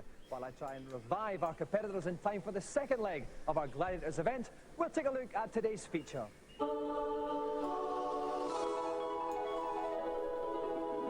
Once more, I'm out to LA to try and be funny in the face of America. Wing Commander 3 sold 500,000 units. I think I might dig that out next week. So they did, around this time, they did an episode called The Gore Special, and they just showed off all the goriest games for the time, but they actually went to fucking LA and interviewed like the Roberta Williams and all the actors from Phantasmagoria as well. Mark and Tom were quite literally shooting a scene set in an outer space bar. I did find some old school making ofs as well. Like I think there might be in there, like the Sierra video catalogs that we watched fucking ages ago. I remember those being pretty good. Okay, this is quite cool. This is actually Mark Hamill's personal cacti collection. Every film or any game he works on, he demands that this be built into one of the sets. You might remember in Star Wars, he had a couple of ones in the back of the X-Wing, and in fact, if you lifted up R2-D2's helmet, there was a very small cactus in there, and that's the deal. No cactus, no show for Mark. Behind me, these are all the extras that are supposed to be hanging out in the bar, and the funny thing is, It's like they've kind of dressed them up to look a little bit weird. But if you go to London any day of the week, this is what normal people look like. So, but the problem is like, it's Americans, do you know what I mean? This digital readout, you can see these numbers. This is actually the amount of money I'm earning as we're making this feature. I like to have this brought with me whenever we film he's getting Twitch bits just as so well. I can tell Nice. at any given time how rich I'm getting. Time for me to get cosy with Back to the Future veteran Tom Wilson. I'm here with Tom Wilson, who's reprising his role as Maniac in Wing Commander 4. Tom, what does Maniac get up to in this one? Maniac gets up to a lot of no good, as well he should. In this one, actually, it was nice because Maniac was such a popular. You're scaring me. Maniac was such a popular character in Wing Commander 3. They brought Maniac back, and if you skip board, go look for the blooper reel for Wing Commander 3. It's which is good. So, Tom Wilson's fucking great in that. All the way through. Any top fighting or top kissing action for you in the film? I never kiss anybody. I've been slapped in the head in so many roles, and I get. Well, you did try to rape someone in Back to the Future. To be fair, in Wing Commander 4. You're probably best known for Back to the Future 1, 2, and 3. What was it like working with wee Michael? He's a very regular guy, from Canada, and yeah, super. We had a ball. Do you think it's a problem? We fist fought a lot, but that's just to remain hard as nails. We fought, each other. And if there was a Wing Commander 5, would you come back and do it? No, I don't care for any people here. Of course, no, I love doing Wing Commander. It's a lot of fun. Everyone's very, very pleasant. Yeah, I think I forgot to point him out in the background as well, but you can see Chris Roberts directing. So for the younger generation, Chris Roberts is the guy who's currently making Star Citizen. Mark, come on. Are you still playing Death Stranding, matey? Honest, I promise, right? I won't ask you any weird questions. Deliver someone the lover they thought was dead. There'll be a laugh. They give me 3 stars on a perfect delivery. Eventually, I caught Mark with a makeup lady and said I'd tell his wife if he didn't talk to me about his character, Christopher. Mark, tell us a bit about what Christopher does in Wing Commander 4. Well, he thinks the war is over, just the way Mark thought the storyline is over, and I thought, you guys, if we're going to do this again, we can't have another big... It just reunited you with Poontang. Why did you not rate 5 stars? I think the public would really be upset if we just rehashed the same old thing. And to me, this is even more intriguing because it's about the society. I still love that too, like the whole thing of like just getting a person and sticking them on you like a backpack. It seems like the silliest fucking thing in the world. Like, you'd think you'd get like all the technology, you'd have like a fucking trolley or something, some sort of hover trolley or an ATV or something like that. Is it a 100% barrel of laughs working in a CD-ROM game? It's really interesting doing this. It's frustrating in a way. The script goes like this, and then it can go either this way or that way. Yeah. Just keep your mindset on the end result. Oh, you do have a hover trolley. Okay. A really fun. You can hover trolley people. Okay. Fair enough. I should jolly Then well put people in vehicles. Wing Commander 4 is due in the shops next month, when you'll be able to find out for yourselves whether Cheeky Tom, Mark, Chris and the winning Wing coming on Commander being a big bandwagon are nerd. still going strong. There you go. I've been slack too. I haven't gone through the Wing Commander series. I've played a little bit of Privateer, but yeah, none of the main story ones. Haven't really gotten that far. I've been slack. Ooh. Yeah, fuck Chris Roberts as well. Not paying $120 real money for a ship. And the 2 characters I've selected for a fake ship. Yeah, like, give me a fuck. I'll spend $120 real money for a real ship. That's a bargain. But yeah, not for a fucking made up ship. No, thank you. Gladiators hard, don't make me laugh. At the moment, the punters team are 1-0 up, so Cobra has to beat Spiros at WWF WrestleMania to try and restore some. You're buying a picture for money. Well, Dr. Diamond, basically, Cobra's got a big challenger here. What it is about is getting your opponent in a headlock, and that's where you can pull off the majority of your special moves. Now, you've got to be quick in your button. Yeah. Like, I still can't get over, like, Chris Roberts actually directed the fucking movie of Wing Commander, and he mustn't have had a lot of say, because there was a lot of things that in that aren't fucking Wing Commander. Like, I remember they point out the whole Kilrathi doing the bombing run, and they're ripping off like the depth charge scene in what was it, the U-boat movie with Jürgen Prochnow, who's in that as well. Stupid motherfucker, Chris Roberts. Oh, we need to play this on stream at some point. We've seen like the promo thing for it, but yeah, so this is WrestleMania by the guys who made fucking Mortal Kombat and NBA Jam. And you can see it's, yeah, got potential for garbage fun. I think that was the only downside of it. You could only get like fucking 6 characters. One of those is The Undertaker at least.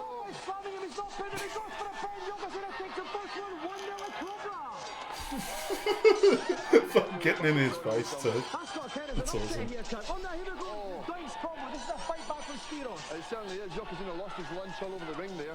You've got some quite an angry, white American gun-owning crowd in the audience there. They seem to like this action. You want to be careful of that. It's a high-risk attack. That's a pause over there. Yep. Now, Doink to pin him. He goes for the extravagant one. Missed it. Him in the head. Is this going to be a pin from the ropes? Takes a second round, so it's 1 round all. This is the final deciding bout. That was a nasty ankle crusher there, actually. The big four will be walking with a limp after this. Certainly was another pad over there from Doink. Is he going for another one? It's 2 pad barrels from Doink. You can see Yokozuna's energy bar's very low. He is powered up for a big fat combo. Look at him bust from Doink there, Carl. Yeah, indeed. If I was Yokozuna, I'd be looking to put the Glasgow Kiss on the clown, try and take him out as quickly as possible. He's got to take him out. Oh, that was a multi-headbutt combo followed by a smash. You can see Doink's energy bar going down. This fight isn't over yet. Although Yokozuna just... He's just gonna... Oh, no. Coming back a bit. I thought he was just gonna spam the fucking thingo move.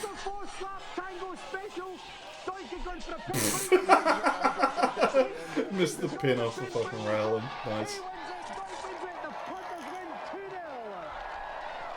I love the guests always they always let the fucking kids win. Just have some fun with it. You did get the first fall, then it all started to go a bit wrong. What happened? I got beat badly, that's what happened. You did there. You couldn't quite fire up those special moves like Spiros. I think the pressure of my partner not winning got to me, and that was it. I just fell to pieces after the first round. Got overconfident and got whooped. You certainly did. Spiros, what can I say? Tell us some of the tactics you were using there. I was getting him in headlocks and then just pile driving him and then using the joy buzzer. And then just jumping on him. And so you're basically saying it was easy, wasn't it? Yeah. You were saying Cobra is soft. Yeah. Okay, well, let's got something. You can't have tell their fucking performance like that. All sorts of fun with it. Like in Lycra. I don't think our viewers need to necessarily We'll move on to presentation time, and the winners of the special. Yes, let's not imagine young boys in Lycra. Not on this time slot at the very least. The team of Push Button Speedos. Oh.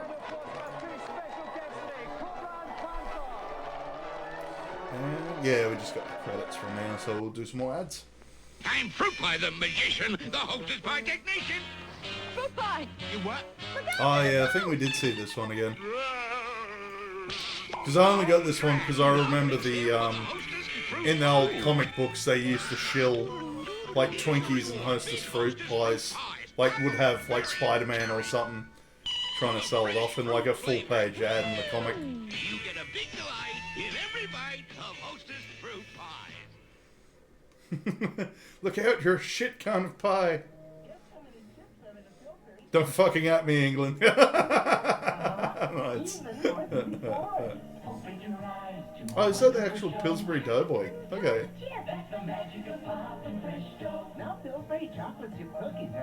You better fucking poke him.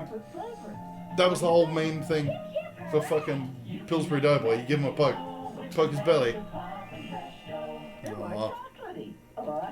Oh, there you go. Yeah, at the last minute. And, oh yeah, the Twinkies was always a cowboy. Yeah. Hey fella, how you doing, man? I didn't think you'd be up. Just I know it's very fucking late in Canada at this stage, but welcome to the ad stream. We do this nearly every Sunday. Just fucking watch old school ads. We just watched a gaming show from the UK called Gamesmaster, and we got a few more coming up. few more ads. Oh yeah, we got to do some Gamepro. We're going to finish on Gamepro, as always. That's on its way. Just head to bed, so you hop on. Thought you say hello? Yeah. Oh, thanks, fella. Nice for you to come along. But, fuck yeah.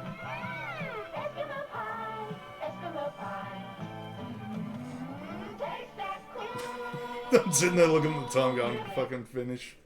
Oh, oh fuck. Oh, I hate these ones that are in mono too. I only get them in one picture. One fucking earphone. Just how far do you have to go to get a delicious Eggo waffle all to yourself? Oh, of course a palm would fine. Well, they got fucking pork pies in England, and they're probably the most disgusting things I could imagine. Yeah. Part of a good breakfast. Can't believe that worked. Who was that guy? Fair enough.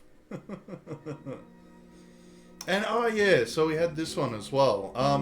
So a little while back we found promo videos from Sierra shilling their products, but they actually went as far because the graphics on old Sierra games weren't that good. They actually did like video reenactments, I guess you could say.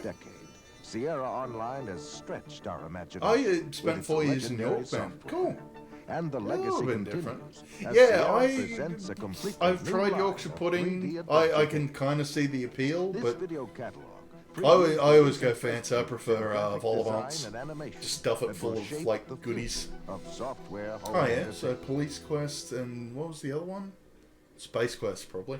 So this is from 1988. We've seen some of the later ones. I think 89 and 92. I think that's about all they did. But, yeah, yep. King's Quest 4, sure. Oh, yeah, that was the first one. Oh, no, you had to use spells, that's right. But you could actually fucking swim. It wasn't instant death to fucking swim in King's Quest. Revolutionary. Yeah, yeah. Oh, the fucking puzzles in Sierra games, holy shit. It's still, Mandy and I were having this conversation the other day in regards to the Solve the Soup Cans puzzle from the 7th Guest. That got to me. The whole fucking, you had to make like a six-word sentence, but you were only given consonants, you had no vowels. And it was like sly, spy, slyly, fucking hated that puzzle. Luckily enough, yeah, 7th Guest, you could skip certain puzzles. But yeah, there was some fucking... Well, the most infamous one for Sierra is the whole, you have to not eat a custard pie when you're hungry. You eat lamb instead, and you use the custard pie to throw at a Yeti's face to make him fall off a cliff. But yeah, it's cool they even went as far as like to video these like sort of reenactments of the game, I suppose. You are caught by the vicious troll. Yep. Fate be what it may. Rip. You are drugged to meet it. You fucking died, Rosella. Restart or quit. Commences an entirely new generation of interactive computer games with King's Quest IV: The Perils of Rosella. In the beginning, valiant heroes ventured into the King's Quest world of Quest for the Crown. That's some collector's box art right there. To err is human.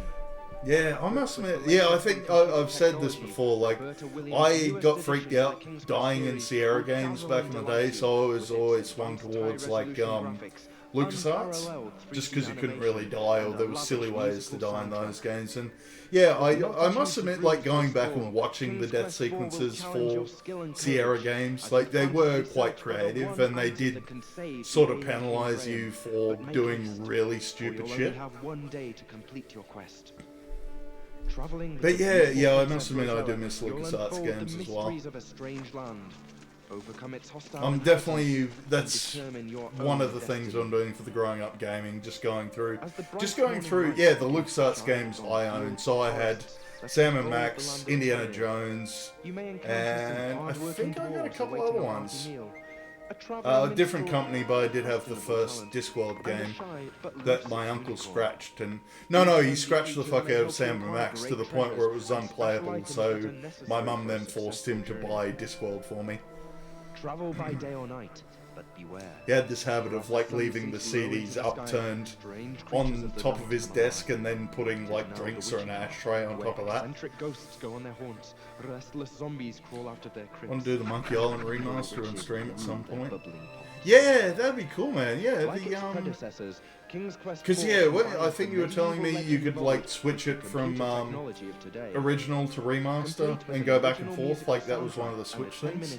Yeah, the CD-ROM coaster. Yeah. This enchanted adventure may prove to be the noblest quest of all. But yeah, some of those old ones are good. I think I do have the Day of the Tentacle remaster. I got it like free off Twitch Prime at some point. And now it pisses me off because they don't sell... Yeah, they don't do the free games for Twitch Prime anymore. It's just all free-to-play garbage. Oh no, you should have searched him. Oh, nice. And it's a smooth transition. Very nice. Suspect has escaped from Lytton Prison and has taken hostages. Baines is considered armed and dangerous. Yeah. Pretty standard for my uncle. Sierra Online brings you the real life. Yeah, and he was single at the time. He hadn't met his lovely Scottish wife yet. So yeah, was a bit grubby back at home.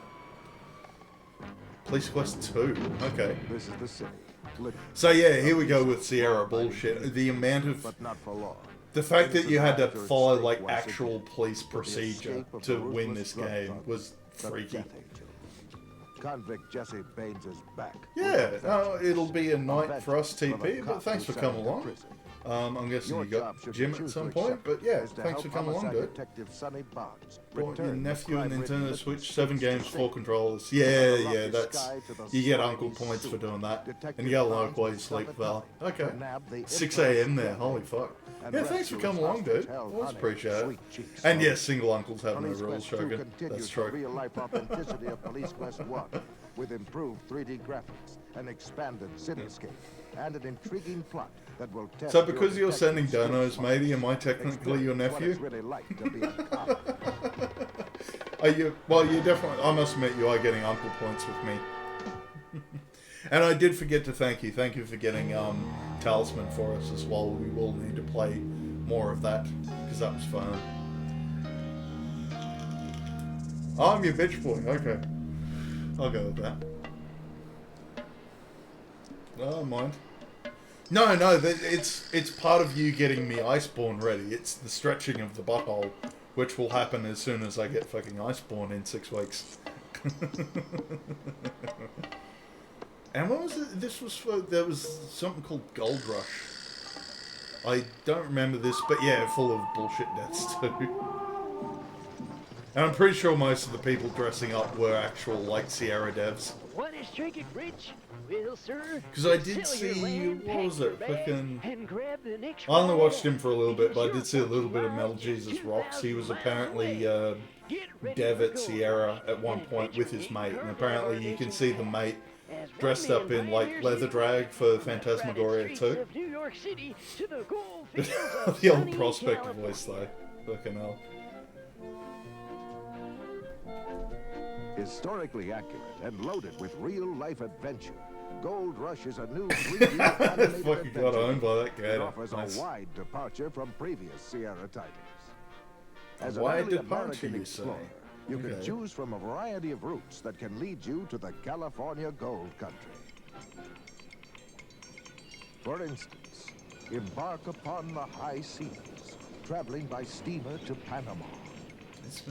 There you'll continue your journey by foot. Oh yeah, I remember a couple of Sierra games did that. They tried to be educational and mix in the adventure game sort of shit as well. I think it was like, well, there was this one, and there was, I remember it was Eco Quest. There were 2 games of that for Sierra. I remember we played the second one at school for a little bit. And hostile natives you'll encounter along the way. Fucking... I love that they have that as part of the showcase too. Hey, it's a Sierra game. You're gonna get fucking owned every now and then. The heartland of America. My wagon trip. But yeah, I got a lot of shit to do for the growing up gaming. I need to like sit down, do the scripts, fucking churn them out more often. Just do a little bit after work or something like that. Not just fucking... Not just waste my whole weekend playing Doom.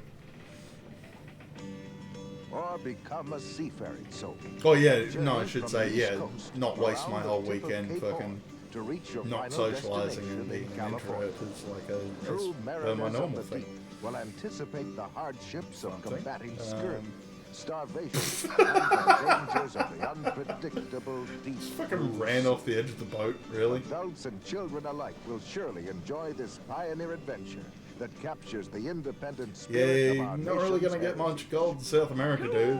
Young man. What's his face? Cortez, that he came through and whipped up all that shit. What's his name? Hernando Cortez? Something like that? What was... Ah, this is another... This would be a Leisure Suit Larry. I'm sure of it. I'm gonna say 3, because there wasn't a 4.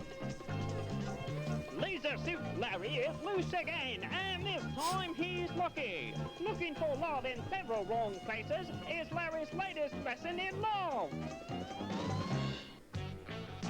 Who else but Leisure Suit Larry would win the $1 million lottery, a dream date on the Dating Connection, and a luxury cruise to the Mexican Riviera? But behind this blanket of fun and frivolity lies a ballyhoo of espionage and intrigue, with the KGB, the Krishnas, and the deranged Dr. None tonight on his tail. Leisure Suit Larry's luck may run out faster than his hair recedes. Will Larry save the free world from imperialistic invasion? Can he find a surefire cure for hair loss? Does he ever date a decent dame? Hold it right there, partner. You ain't gonna wrestle no soda off of me. Love that as a Playing death Sierra fight. Online's looking for love in several wrong places. Help Leisure Suit Larry become rich and famous. There you go. How long we got? Oh, we got heaps still. I was checking these out too. Manhunter looked a bit fucked up for its time. Flesh-eating orbs and creepy Cupid dogs. Introducing Manhunter, a foreboding science fiction epic created by the authors of the mega hit, The Ancient Art of War. A dark vision of our planet's future, Manhunter evolves around the life of an Orwellian spy in New York City, 2 years after alien invasion and consequent world takeover. Was a bit freaky. There once was a manhunter from Yes, New and Sue. York who took a wrong turn in a park. He stepped on a mine, should have read the sign. Now he is scattered from dawn to dawn. Yeah, I think it was like our hero. That was the actual devs there. I think they're like 2 brothers and a wife. As a manhunter, his goal. Or maybe a sister, I'm not sure. I'm not sure where they're from. Could be both. Militants, hoping to end. But I love that too. Like, it's 80s as fuck. It's meant to be dark and gritty, and then you get these shithouse mini games. Manhunter includes several new innovations to Sierra's acclaimed 3D animated I'm interested to see what Sun Tzu would be like as a game maker, if I'm being honest. And advanced windowing effects. What better way to view squished heads? Because, yeah, a lot of, and rotting corpses. like, rich executives have that as recommended reading, like, to use the actual tactics of Sun Tzu in the workplace kind of thing. And this would be... Oh, no, this is Sylphid. That's right. They did, like, a DOS version that Sierra published, and I think it came out on Mega CD at some for point. An action arcade game that is out of this world. Yeah, I've read The Art of War as well. I think I got a couple of... Yeah, it's not super amazing. It's alright. Sound, graphics, and gameplay unmatched by previous home. Because I've got one... There it is. You'll find yourself strapped to Hopefully the come up seat on of a stream. super I got the book that Ghost Dog reads in the Jim Jarmusch movie, Ghost Dog. I didn't mind that actually, because it was meant to be about... yeah, it was sort of like samurai training and the mindset you need to be in.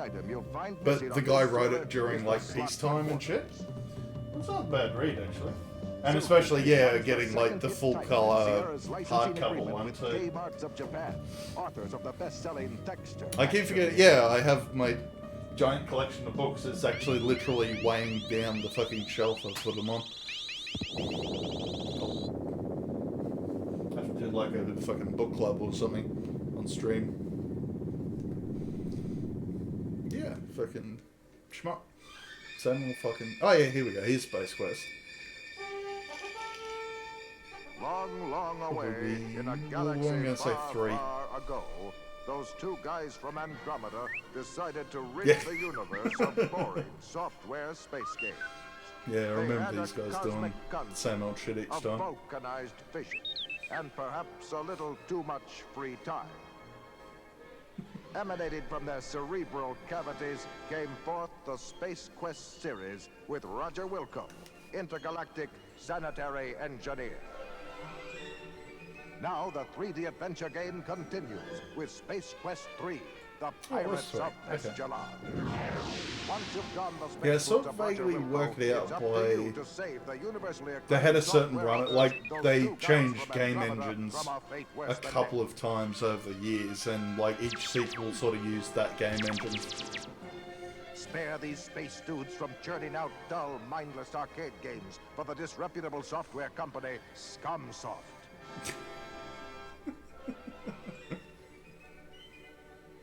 To save our heroes from software slavery, you must travel. Well, that's a fucking... I gotta admit, that's a cool market. From a business perspective, that's kind of cool. It's like, hey, can you do a promo video? You can dress up however you want and just fuck around, and fuck, I'd be up for that. Meanwhile, in the dingy basement of Scumsoft, we find the two guys from Andromeda. Really? So what do you think of the Because I remember we... No, that's right, we saw one of these and it had like the Leisure Suit Larry business utilities program, and we worked out it was an actual program and it had Al Lowe fucking chilling it. Now this is my fucking childhood, here we go. Mixed up Mother Goose. So this was the first Sierra game I officially played. And actually finished completion because it was made for fucking kids. I think I played this and Space Quest 2 and didn't get very far in Space Quest 2. And this, I remember this version specifically because they did a CD version after this, and yeah, wasn't as exciting. So it's up to your child to restore her. Or just didn't have like the old school, you know, DOS charm to it. Easy-to-use menus make it simple to play the game, save it, and select options. Your child can also choose from various heroes, Because they might boys have and girls alike. they might have actually done 2 remakes of it. Like Sierra loved to do that. Just redo the game with the new engine. His own name. Up to 12 players can save their game to disc according to their name. Yeah. But yeah, everyone's like, oh wow, hardcore, and it's like, bitch, please. Yeah.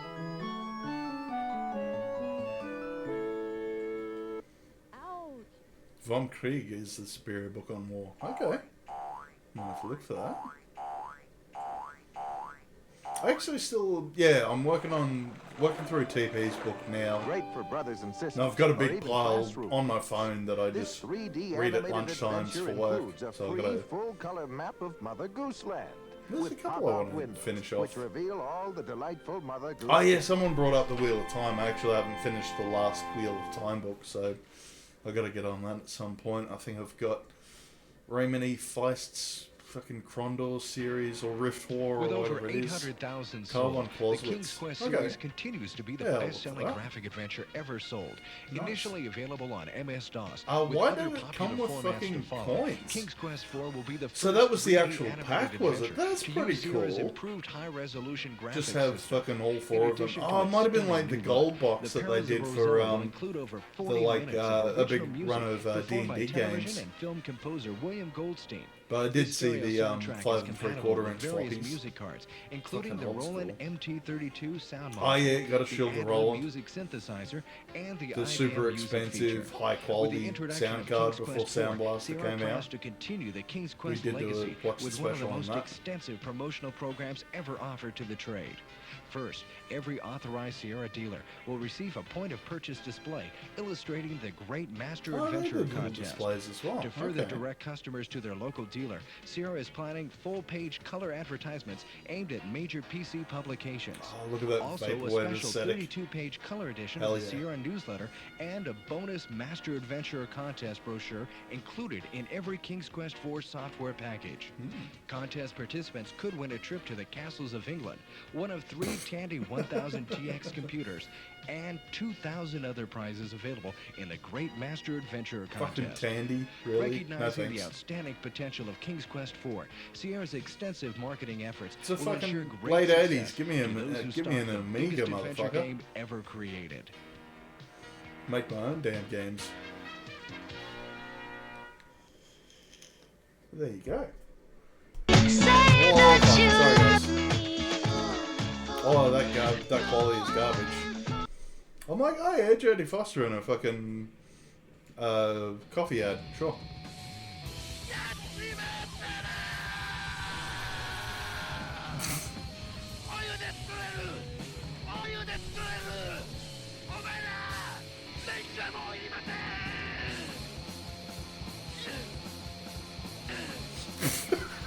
They're inflating a balloon on that poor boy's head. What the fuck? What the fuck? Yep, it's not an ad stream without Japanese ads.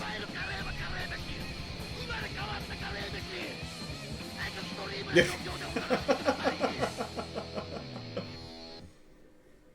I like they did have a big run on, like, yeah, we've seen a few before, the metal as fuck, yeah, so pot noodle ads. I'm going to skip this one. This didn't look that exciting. Now you can enter the magical world of the Pagemaster and live the unbelievable adventures of I only just watched the Pagemaster like fucking start of the year, I think. Version of the Pagemaster. God damn, they shielded it.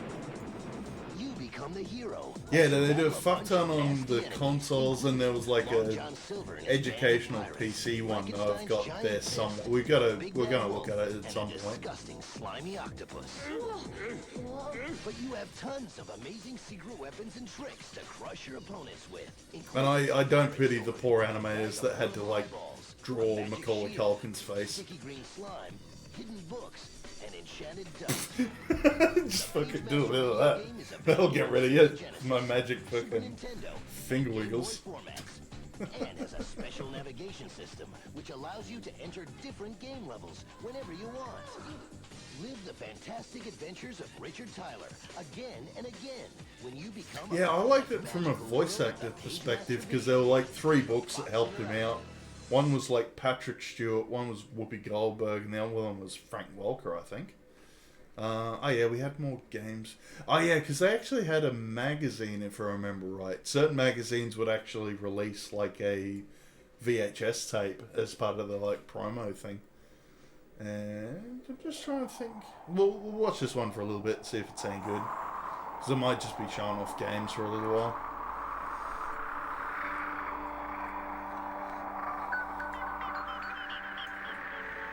But yeah, I've also been picking game promos because they fill up a little bit more time for the stream, just so we get, yeah, a good couple of hours of footage.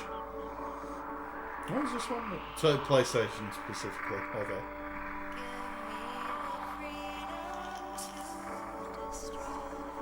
Because yeah, I've been trying to find like other ones, and I keep getting the Mega Drive Sega CD one, like the Arty Fighty one that's stop motion animated, and it looks like a fucking Tool film clip. Is that a fucking Lazy Town villain? Okay. I guess we're going Arty Fighty in this one as well. I don't mind these ones as long as they fucking have some game footage in them. It's not just all this shit.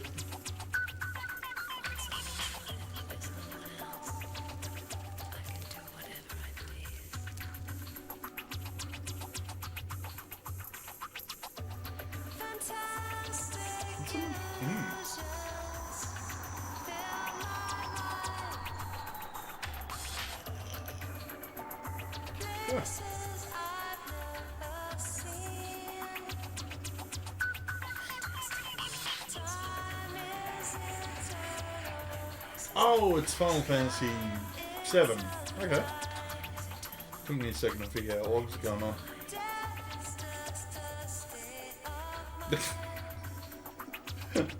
High quality graphics of 95. Actually, no, this would be for Soul. I want to say Soul Blade. No, actually not Soul Blade. No idea who the fuck that guy is.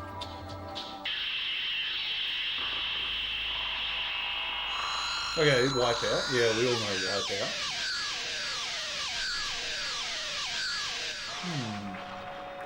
Resident Evil. Yep. Yeah, it's... Oh yeah, you're just gonna play around with your transitions on your video editing program, sure. No worries.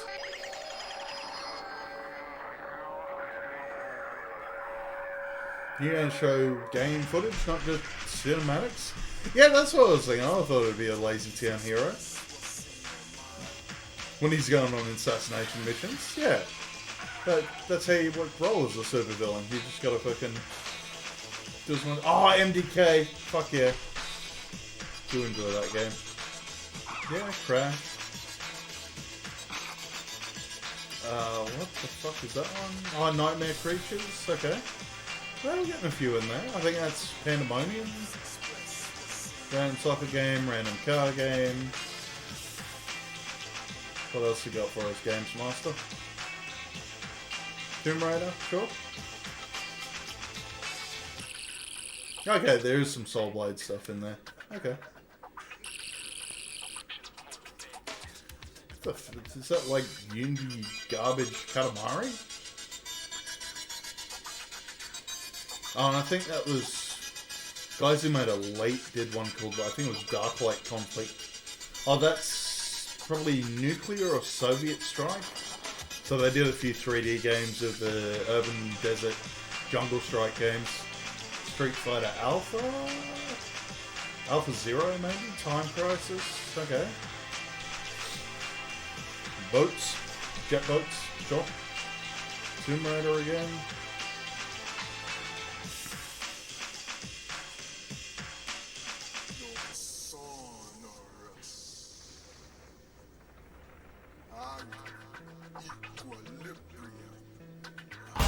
Whoa, fuck!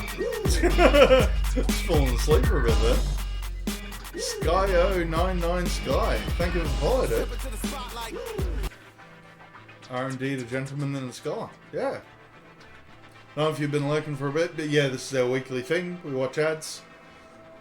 Normally do retro and indie stuff through the week when I'm not being fucking lazy. Oh, Medieval, there we go. Nice.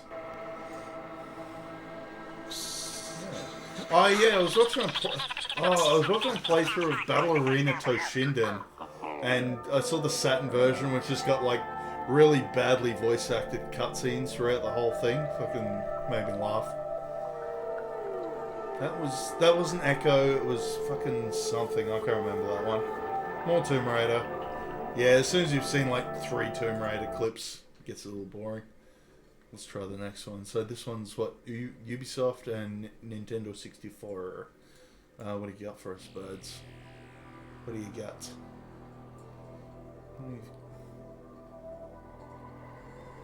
Fucking arty. Going arty farty again. Yep. I'm just... skipping the Tomb Raider. Fucking... Alright. I guess it's a boomer thing. Yeah, we kind of had Tomb Raider shoved down our throats for quite a while.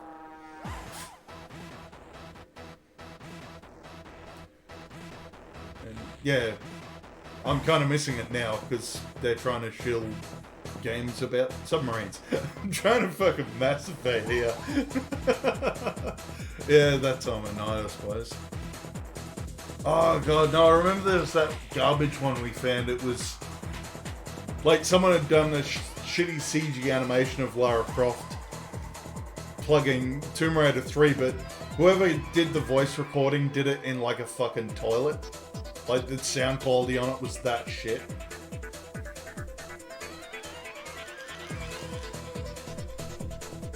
Tennis arena. Oh yeah, tennis girls. And sumo wrestlers for some reason. Okay. Yeah, great tennis stars, the old sumos. Yeah, they're known for moving quickly. On a very, in a very, oh, yeah, in a small area, I suppose. Pod. Okay.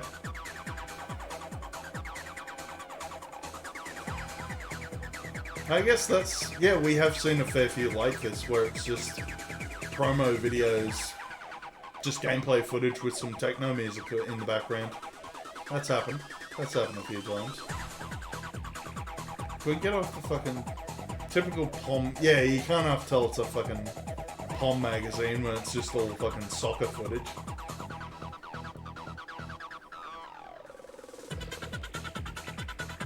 Learn to play... Oh, okay, that's different. Little FMV showing you chords and stuff. Okay. I mean, it's not Rocksmith, but it's a start. F1 racing. Looks so good, you want to thank each of your eyes personally. No, I'm good. I'm good, Ubisoft. I know where you ended up. It wasn't in a good place.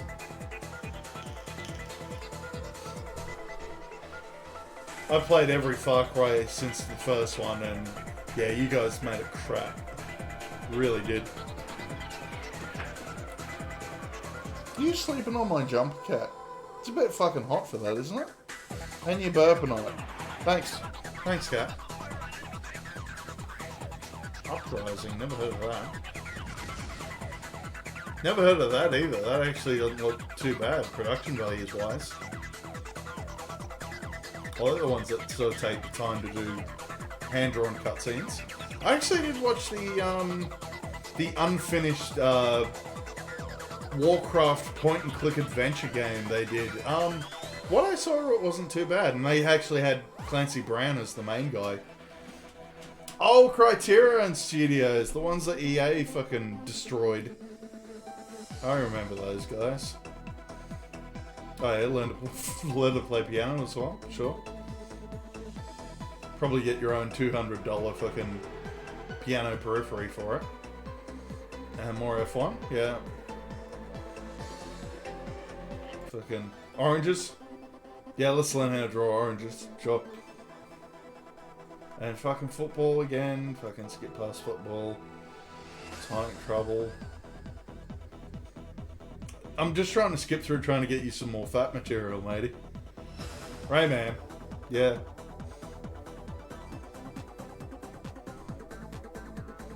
The, like, puzzle? What? The Cosmic Family? Never heard of that one.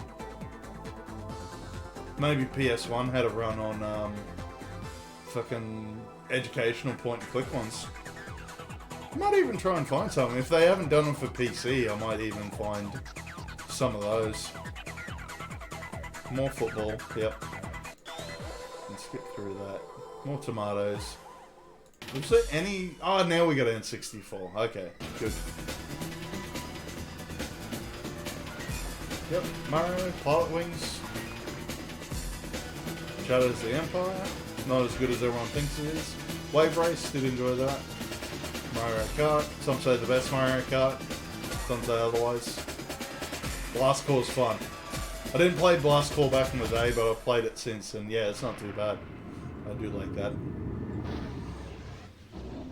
New games. Yeah, best Star Fox. Still the best one. Oh yeah, the Pommy thing, they couldn't say Star Fox, so they call it Lilac Wars.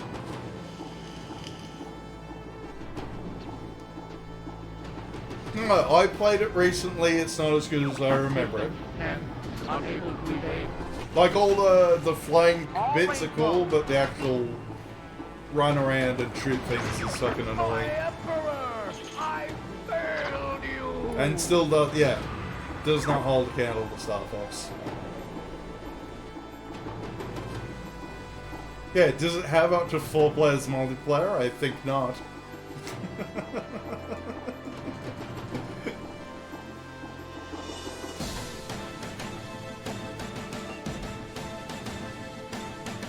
Yeah, alright, we get it.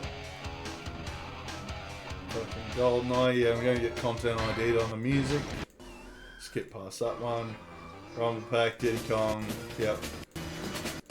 I must admit, like, I have actually gone back and watched through some of my old videos, and yeah, I have actually been content ID'd on quite a bit of shit.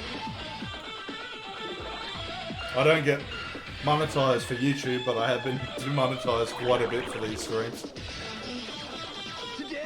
But yeah, let's finish on Gamepro, shall we? Secret tips on how to choose your own level in Sonic the Hedgehog. And I'm pissed off too, like I did mention, we found a few that didn't have Braden, but fucking, yeah, he comes back, unfortunately. And we did try watching the, there is a second iteration of this in the mid-90s, but it doesn't have JD, unfortunately, so it's not as good. Hi, everybody, and welcome to Gamepro. I'm JD Roth. And I'm Brennan.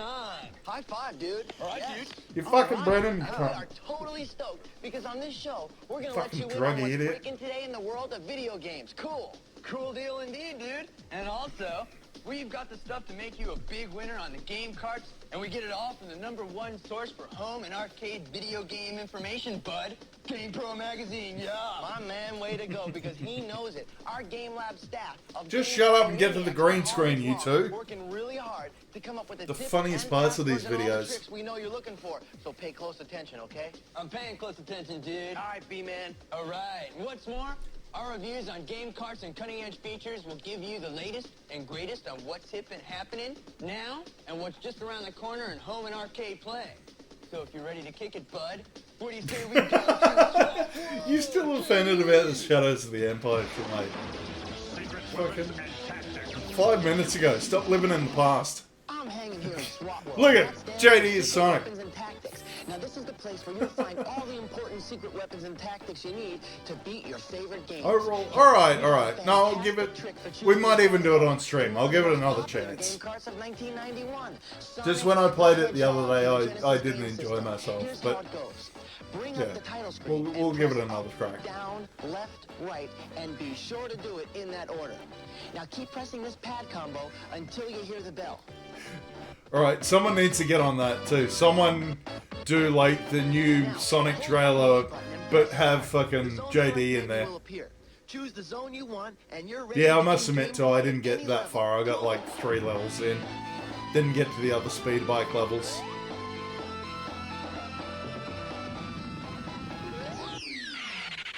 Whoa! Here's a hot tip for Maniac Mansion for the Nintendo game system. Actually, no, that, like, it was frustrating because the controls were shit, but I did like that. Like the ice levels breaking apart as you're trying to run through. That was kind of cool. You better have a whole lot of time because this cart is But that's about as far as I got playing it. Pay attention to this tip. Whoa! Whoa! If you're gonna win, you gotta get into Ed's bedroom so you can get your hands on the Weird Man's car key. First. And yeah, you don't step on my nostalgia, so I won't step on yours. While you send another kid to hide upstairs in the room. I'm sorry, matey. I love you. The Hunkomatic? Oh, it's like one of those love tester things. Okay. Remember, Weird Ed is waiting for ATSD fight at the end of half. Could suck my dick. Fair enough. And the trash one. So far, so good. Finally, when Ed runs for the door, have the kid you sent up to the room with the Hunkomatic scoop. Yeah, the platforming. Platforming's not fun in that. Hairball of a hamster and nail the card key. Now, none of this will make Ed any easier to stomach, but it will put you closer to winning the game. How about an instant replay on that one? First, position one of your kids on the floor while another goes to the room with the Hunkomatic. Yeah, thinking about it. No, fuck Shadows of the Empire. Fuck that game. Finally, when Ed runs for the door, have your kid in the Hunkomatic room make a run for Ed's bedroom. Grab the hamster and the card key. Oh, and by the way, if Ed should get back to his bedroom before you leave, be sure to give him back his hamster. He'll remember you for it and become a valuable ally later on. Yeah, it was more fun putting that hamster in the microwave, though. Alright, bud, time to check out who sent in the video question for today's Ask the Pros. Now, Oh, I did see that actually. I was looking through to find more GamePro videos, and some rando had actually gone, "Hey, I've actually found the episode that I was in for GamePro." Yeah, that's right. He kills you if you blow up his hamster. Ghouls and Ghosts for the Sega Genesis. Are there any ways you can select your starting board? But yeah, I haven't been able to find more Agro's cartoon connection, so Get the level selected, Ghouls and Ghosts. yeah, I haven't been able to find me and my sister the photo that we sent in, column that Mum sent in. The title is dropping from top to bottom, okay? Now, make sure you do it in that order, and then listen for the musical note. And this means you pulled it off, and you can now choose your own starting point from this list by doing one of the following sequences. For Baron Rankle's tower, hit down and start and hit him at the same Yeah, time. that's right. It was an actual puzzle in Day of the Tentacle, because you had to freeze it so Laverne could get it in the future and thaw it out, and then... Oh yeah, you had to eventually get it to power the time machine to fucking get back to the present. That's right. And start at the same time. Due for a replay on that, I think, too.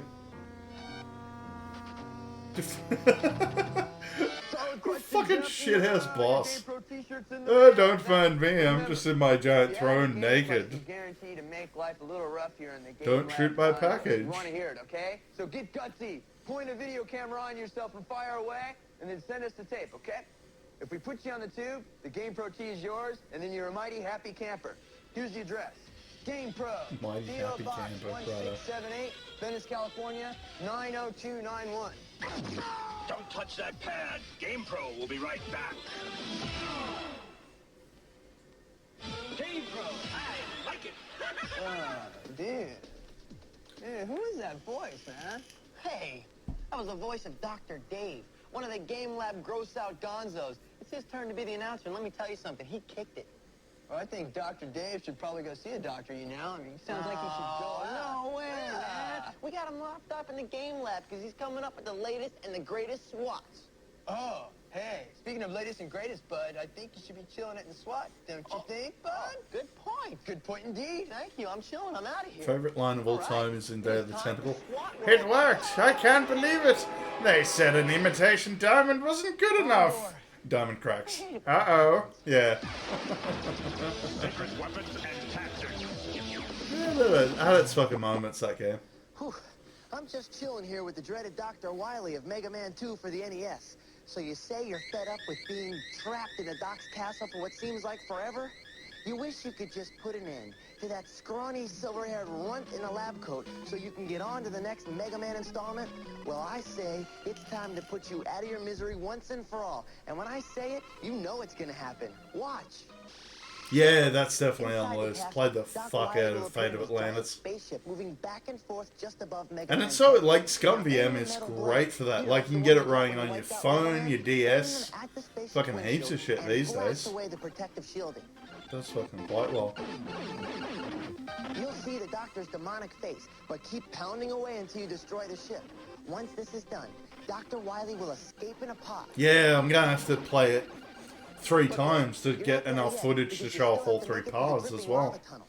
As you're falling through space, press the right side of the directional controller so that you're falling along. And that was, yeah, that was probably the first gameplay thing where it, like, you could do the different paths how you wanted to at the start of the game, and then Sophia would go, oh, you should probably go this path or this path, depending on what you did. I like that. I like that side of it. Once you make it out of the lava tunnel, the Doc will attack you in his super spacesuit, while Mega Man is loaded with weapons. I missed the Last Crusade game, and I haven't really watched it because it doesn't have voice, but, yeah, I want to see the death where you pick the wrong grail, because that looked very well animated. Now, Dr. Wily is at Mega Man's disposal. You know, one of my favorite games for the Genesis system is Musha. Here's a tip on how to go right to the round you want without any waiting at all. One of your favorite games is something obscure that no one's fucking heard of, JD. You fucking nerd. Do this another 9 times. That's 10 resets in all. Oh, they were interesting. I remember a couple of cheats. Yeah, it required you to reset a couple of times or do it in different ways. Down lower left on the directional pad. You'll now see round listed underneath the words game level. move down to the round, and then press right or left to select the round you want. Yeah, then your system blows up. That's right.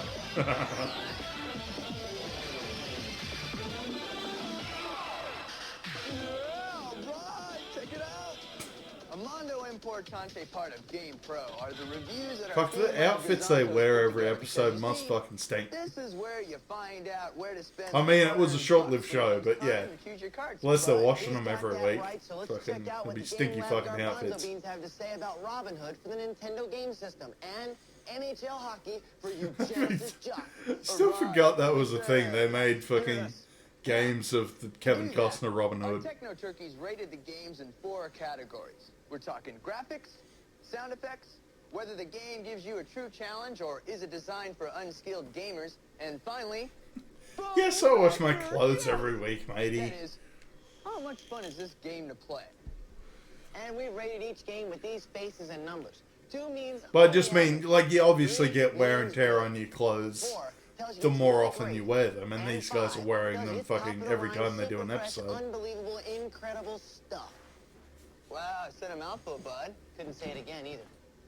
Now, back in the game lab, Armando Techie dudes play them all. And from what they tell me, you're going to want to get a hold of this one right away. That's right, bud. I'm talking NHL hockey.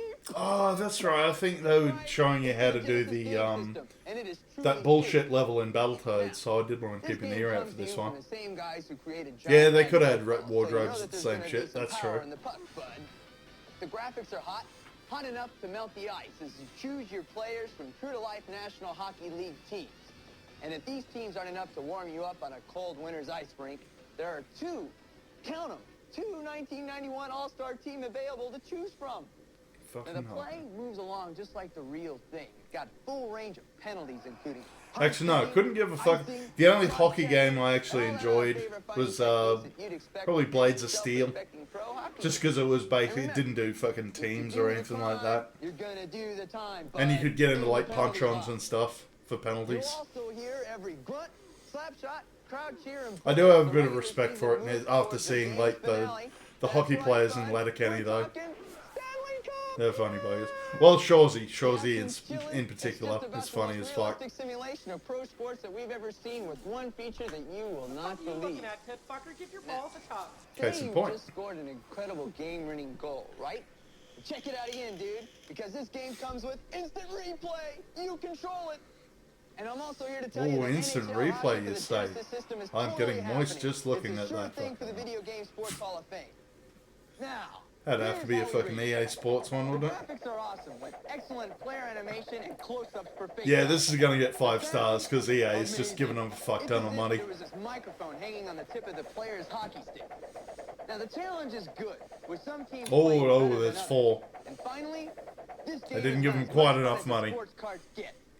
Great action with high graphics all wrapped up in one amazing 4 meg card. Yeah, I'm right. Very good. Yeah. You know what? I love NHL hockey. These guys just one down. Old Brennan getting fucking steamrolled in the face over and over again. I'd give the hell out of that.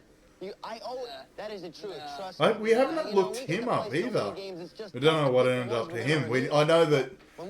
Yeah, JD ended up. He hosted like the American version of The Biggest Loser, and he's like a reality TV producer. So it's still clearly fucking evil. The most nasty sheriff of Nottingham, along with Mortiana the Witch. Ugh.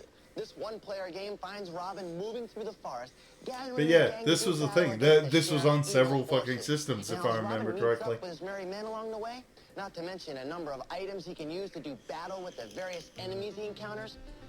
Whoever wrote this script and input, Gannon interrupts JD over and over, deserves to die. Yeah. Now this gives the game a feeling similar to the adventures of Link. Oh yeah, we did that because the writer's called like fucking Kent Weed or something like that. Look at the awesome, epic sword fights. Fucking Robin Hood. Pretty incredible. The one-on-one sword fighting scenes are terrific fun, as is the free-for-all battle where Robin's band of men take on all the sheriff's bad guys in an overhead view combat. Really tough. Check it out. So how do we score it?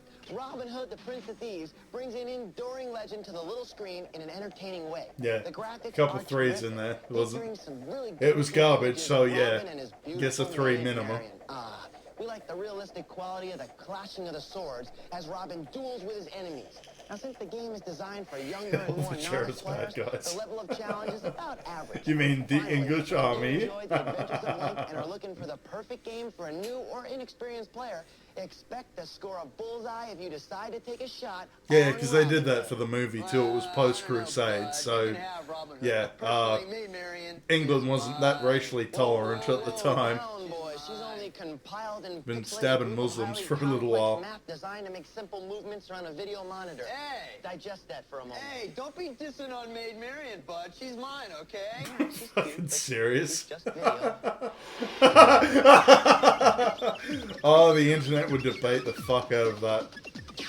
You and your crazy shipping, JD. And I live in Whittier, California, and on TurboGrafx-16 on Legendary X2 I scored 891,900. Oh yes, it's early 90s, so they're still doing TurboGrafx games. I keep forgetting about that. In the Sega Genesis game, sort of Oh, this poor boy's from Utah. I'm sorry. Yeah, my no cool score, dudes. Your freebie subscription to GamePro magazine's on the way, and remember, you want to win, bud, you gotta send them in. I don't remember if you had to send proof or not, but free magazine subscription would have been pretty good back in the day. Yeah, let's go check out JD. Have you seen this man? Report this man if you see him. You in there? Yep. Oh yeah. Brandon's soaking up. Secret weapons and tactics. Hey, I'm just sitting here watching some TV with my buddies, The Simpsons, but we've got a super fresh sound test trick for none other than The Simpsons. For You don't work in The Simpsons, JD. You're too orange. Up there, Bart. Here's how it goes. All you have to do is fire the rocket. I remember. Like, the only good Simpsons game was the arcade Konami one. Check out all the games. Everything else is garbage. I have to do, what did I have? I had Bart's Escape from Camp Deadly on the fucking Game Boy. And it was shit. It was so shit. I've got a happening tip for Tricky Kick for the TurboGrafx. And it pisses me off too, because I spent hours trying to get that, trying to finish that game without save states, and then you watch someone long play it on the internet and finish it in fucking half an hour. Password that'll double your fun, because with just the right code, I can get you an extra 60 What the fuck is this even more garbage? difficult than the first. Interested? Okay, here's what you do. Go to the password screen and type in the password Milky Way. After you enter the password, the Oh my screen will god, read there's a error. Next, password hit that's button not a 2 fucking, twice. 16-digit code. Wow. You've now got 60 new puzzles to choose from, courtesy of your buds at Gamepro. Oh, is that all it is? Just match shit. It's so bopping but not fun. Okay.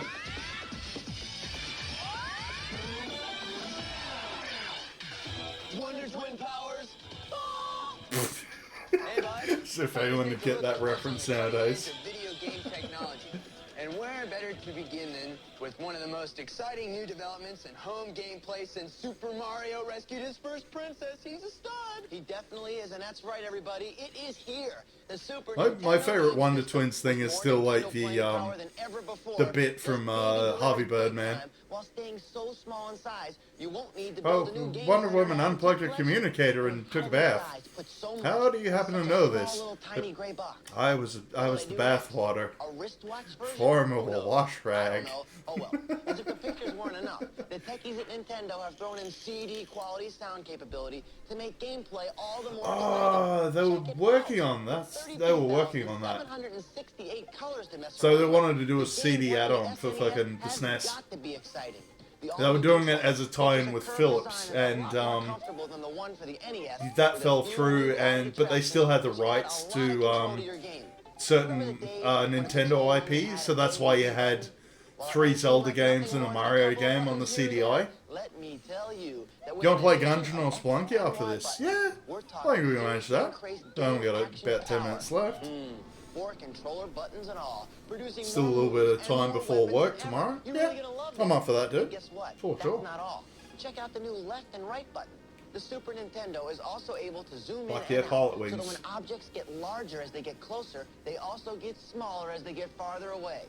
Now, with the SNES selling for about $200 each... Oh, I'm sorry. No, they're actually... what's more, the new Yeah, system won't play your old infancy NES of the game cards fucking without a special adapter. SNES. Wow. Okay. What does this all really mean without some awesome Yeah, I game don't have to cards be make until it better? 9. I can stay up for a little bit. Right, bud?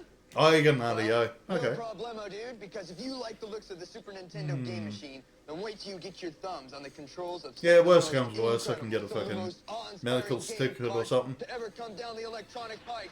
Just do like 2 sit-ups and they'll swallow me back like a fucking motherfucker. They got their look at the first set of game carts for a new era of games. Ah, so they're showing off launch titles for the SNES. Fucking ActRaiser and shit. Okay. Oh, absolutely, me too. Cool game. Yeah, lucky you getting an RDO too, man. This big boss monster takes you in on You do an earn action them, strategy that's game fair unlike enough. anything you've seen before on NES. And what's more, have you ever heard sound on a game system like this? But it's music to my ears. Absolutely. Super Nintendo is on the way. Yeah, that's true. And you can be sure that as the new games appear, we will have them for you here first. On But can I shirk off like... Yeah, yeah. Can definitely shirk slavery. That's true.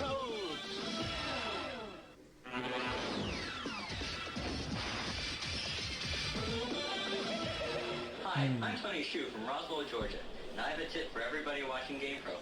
In Battletoads for the NES, here's how to beat the Rat Boss, Big Flag, in level 5.